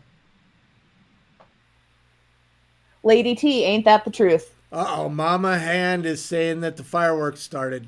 Does that mean I can go? I will give you permission. Okay, as long as I leave the computer open all night for you guys, right? What are we gonna do? Let me see if I can. I don't know. Well, there's still an hour and 18 minutes. For you. Yeah, I know. I'm just more cutting edge than all you. Mm-hmm.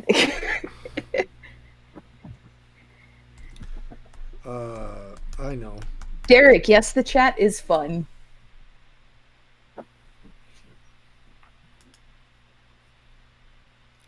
Let's see. Okay, I'm going to see if I can do this. Where's my bear? There's my bear. Yeah, this really cute bear. It might. Let me know if it's getting buffery. Let me know if it's getting buffery. Lady T, I love you. Mama's Hand, it really all depends on the day. Like I'm in therapy every week, so once a week I go to therapy. Otherwise I will try to be with friends of mine or I have some days where I just am like, no, I'm hiding. So yeah, like I said, it all really depends on the day.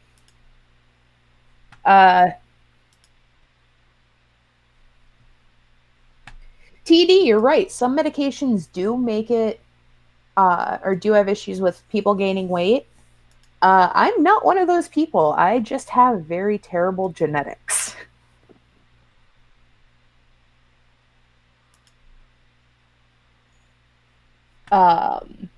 Crystal, thank you. I do love my bear.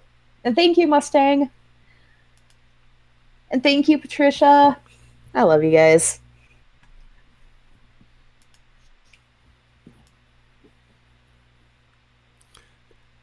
And this is great. Now I can retire.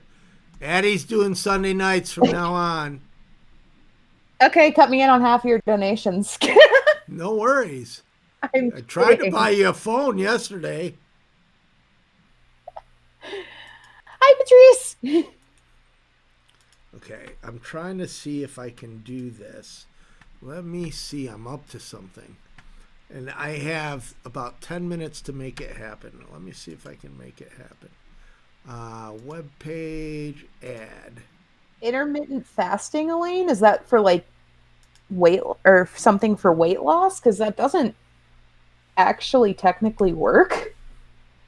Because your body goes into shutdown mode, so it stores every little piece of food you eat. I think I'm gonna make it work. Yay! Yeah, Central Standard Time does have a little over an hour left. Cooper, we're trying to figure out how to do so, but it's complicated.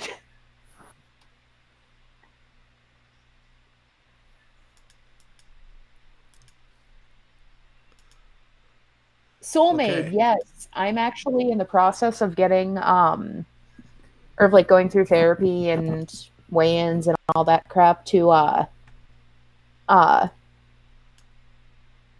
get bariatric surgery. So yeah, there are ways to get healthier, which doesn't mean necessarily, or that won't necessarily help you lose weight quickly, but it will help you in the long run. Mama's Hand. If you lived in DC, you would make a great person to join our gathering sessions where we just meet and enjoy the day. I'll have to come out to DC sometime. I need money for that, though. Amanda Hug and Kiss. Yes, that is absolutely true. It was far worse when I lived in vehicles because I couldn't buy hamburger or a lot of other things that I can buy now because I have a fridge, I have a stove, I have all this other stuff. But like when I lived in my car, when I lived in my ex-boyfriend's car, I didn't have that money, or I didn't have that option to get healthier foods. And now I do. Oh my gosh. Which is why I'm actually maintaining my weight. Is that audio coming through? I messed Is there up. audio? Yeah, are people hearing what I'm hearing?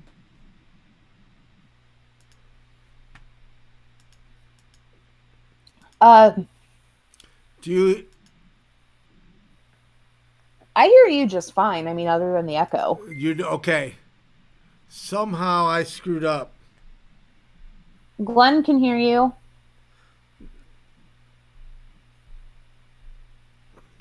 Oh, Soul Meditation says it is a little choppy and buffering.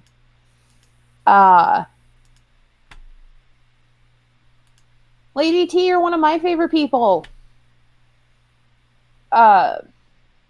Soulmate, some point next year, or I will be getting a bariatric weight loss surgery.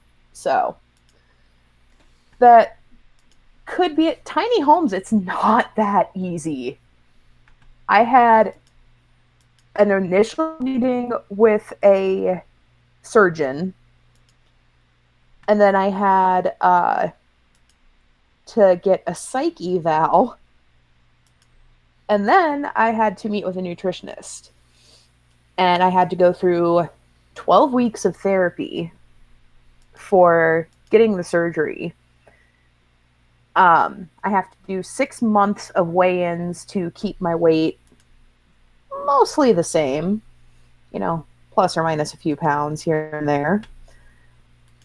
And then I have to then figure out what the surgeons want after that. Bill, how can I pay for the bariatric surgery? My insurance. Oh, actually, perfect, because Soulmate just asked, is that to lose weight? Yes and no. For me, it is going to help with other health issues that I have. So for me, it's going to the weight loss is basically just a perk. So that's why with my insurance, it will cover it. I hear an echoey thing. No, I screwed up somehow, and I can't. I've gone almost to the end without any problems, and now there's problems. Well, you fix it. I'll answer questions. Good, you do that. Okay. Jean, where does mental illness come from? Well, in my case, both my parents have mental health or mental illnesses.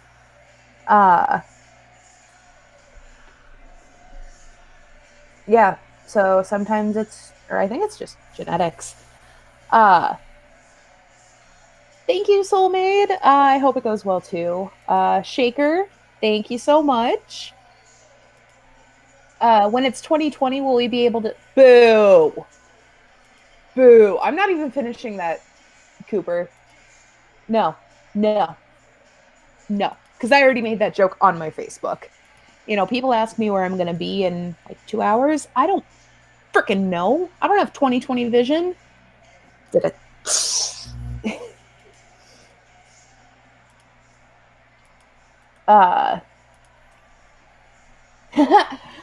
Well, Mama's Hand, he's trying to fix something, so you got me for a couple minutes. Yeah, what do you need? I'm here. Oh, she said, I need you to say something every 5 minutes to make sure you haven't fallen asleep.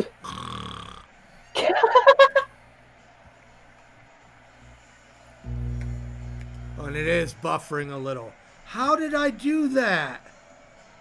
How did I clicked on a YouTube thing. What I'm trying to do is feed the ball dropping so that we can, you know, do the ball drop thing.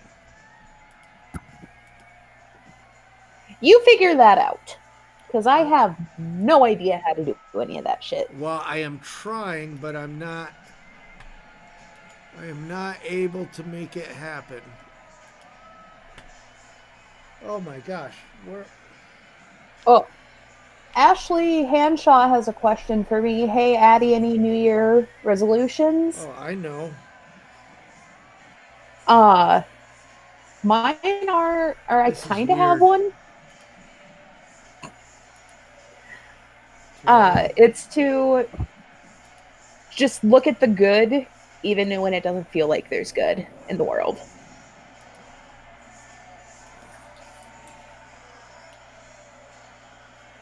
You could drop the Homer Simpson doll at midnight. Mark, we could do that. We can do what? Drop my Homer Simpson doll.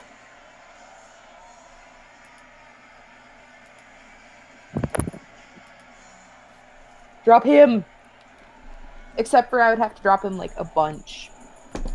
Which cat is making noise? Oh, there's Jenko. It is. This is weird because I don't have anything plugged in.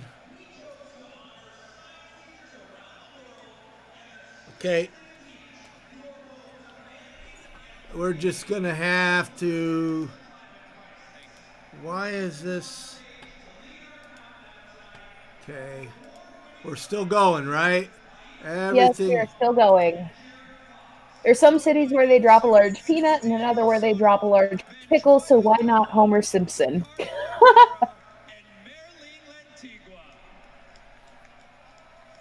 I mean, that's true. Lady T, that's because I got radio experience. When I'm caught off guard, that's when I go, wait, what? Oh, thank you, Soulmate. And if anybody has any questions, my roommate messaged me, said if anybody has any questions for him. Hey, Brad, thanks for joining us tonight. Pass them on to me.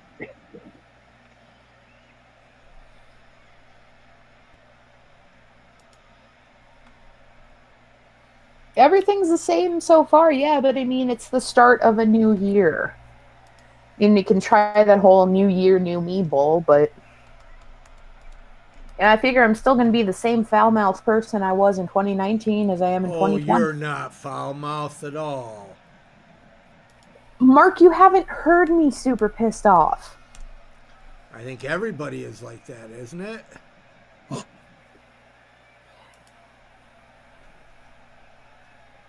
No, with all the bull with the Psycho X, it's... Ugh. Okay, I'm going to try this again. I didn't have luck with it last time. Okay. Mama's hand, I can answer that for him. Yes, he was. You were scared when I had my seizure, weren't you? I'm always scared when you're not doing good.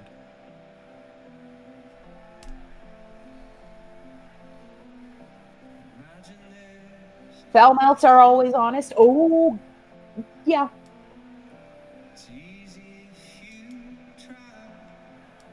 Hey, Mark, you're pretty cool when you're pissed. Who said that? Mustang Mart. Yeah. Okay.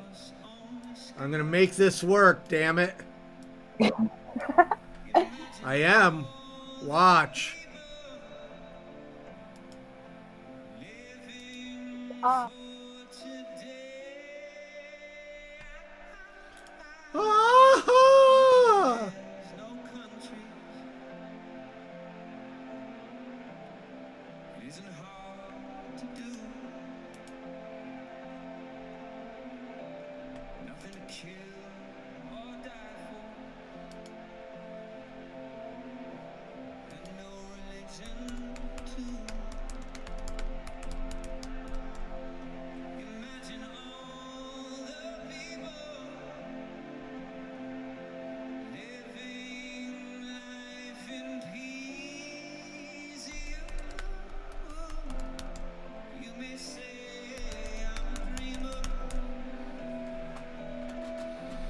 So in a couple minutes, the ball drops.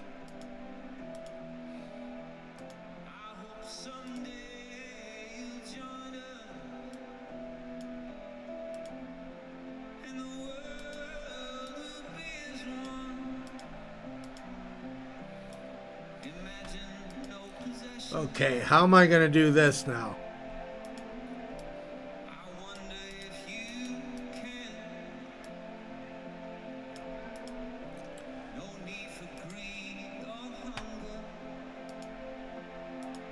Yeah, it's the ball dropping.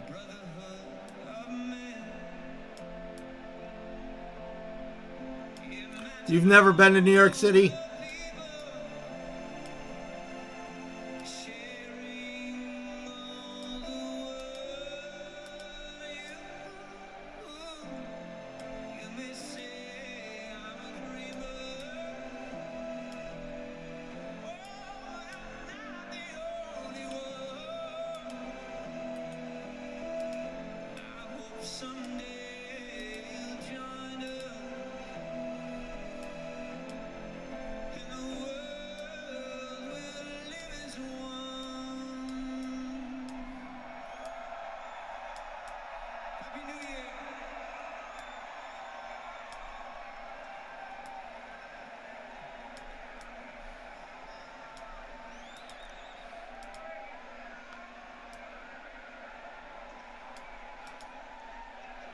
Check this out. There we go. Ball dropping. In like, oh shit, in like a minute and a Yeah. half. I didn't know what to do for an ending, but we got an ending. Woo! Where's my water? There's my water. I actually have been there a couple of times. Okay, countdown time.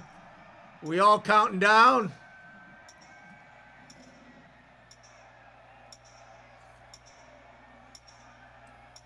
Yeah, they're doing the clock. 44, 43. I have monster water. So good. 29. Hey, Mark. Yes, sir. Yes, ma'am.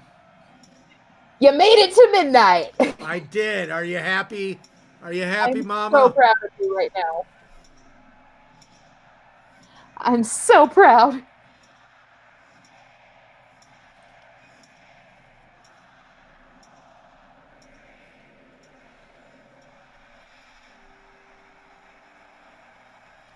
Woo!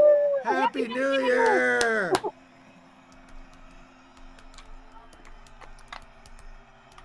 You made it! I still have an hour, but you made it! Yay! Okay. Now let's see if I can...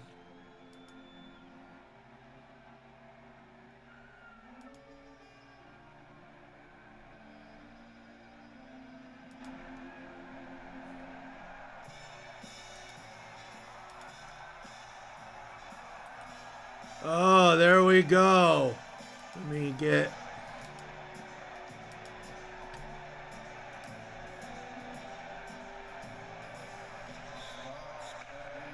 Your ball drop is slow. Yeah.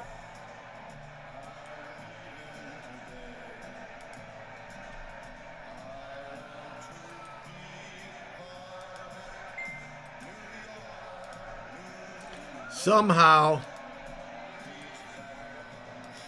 Oh, I know what I did. You're not bothering me.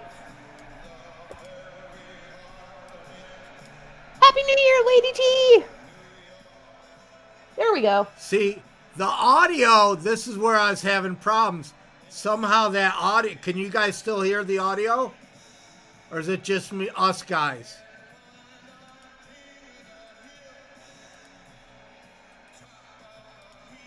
Is it just us?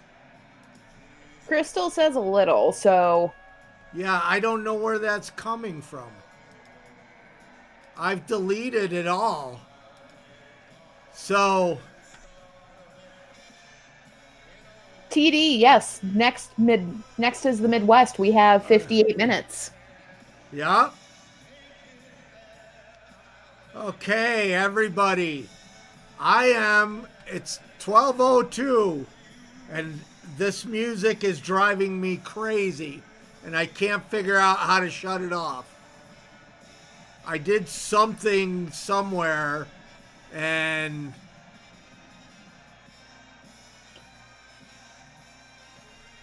well, everybody, You did it. thank you, Addie. Thank you so much. Thank you, everybody. I'll be on next Sunday. I'm sorry I'm yelling, but I got the New York in my head, and I can't figure out how to turn it off. So, Happy New Year's, everybody. Thank you, Addie. Thank you, Derek. Thank you, Brad. Thank you, Victoria. Thank you, everybody that joined us tonight. Thank you, Vicky. Thank you, Mama Hen, for keeping me going. Everybody that contributed to the chat, you are all so very awesome. Thank you so very much. Love you guys. Love you guys. I'd say see you next year, but it's already next year. Exactly. Well, it's not for some of us.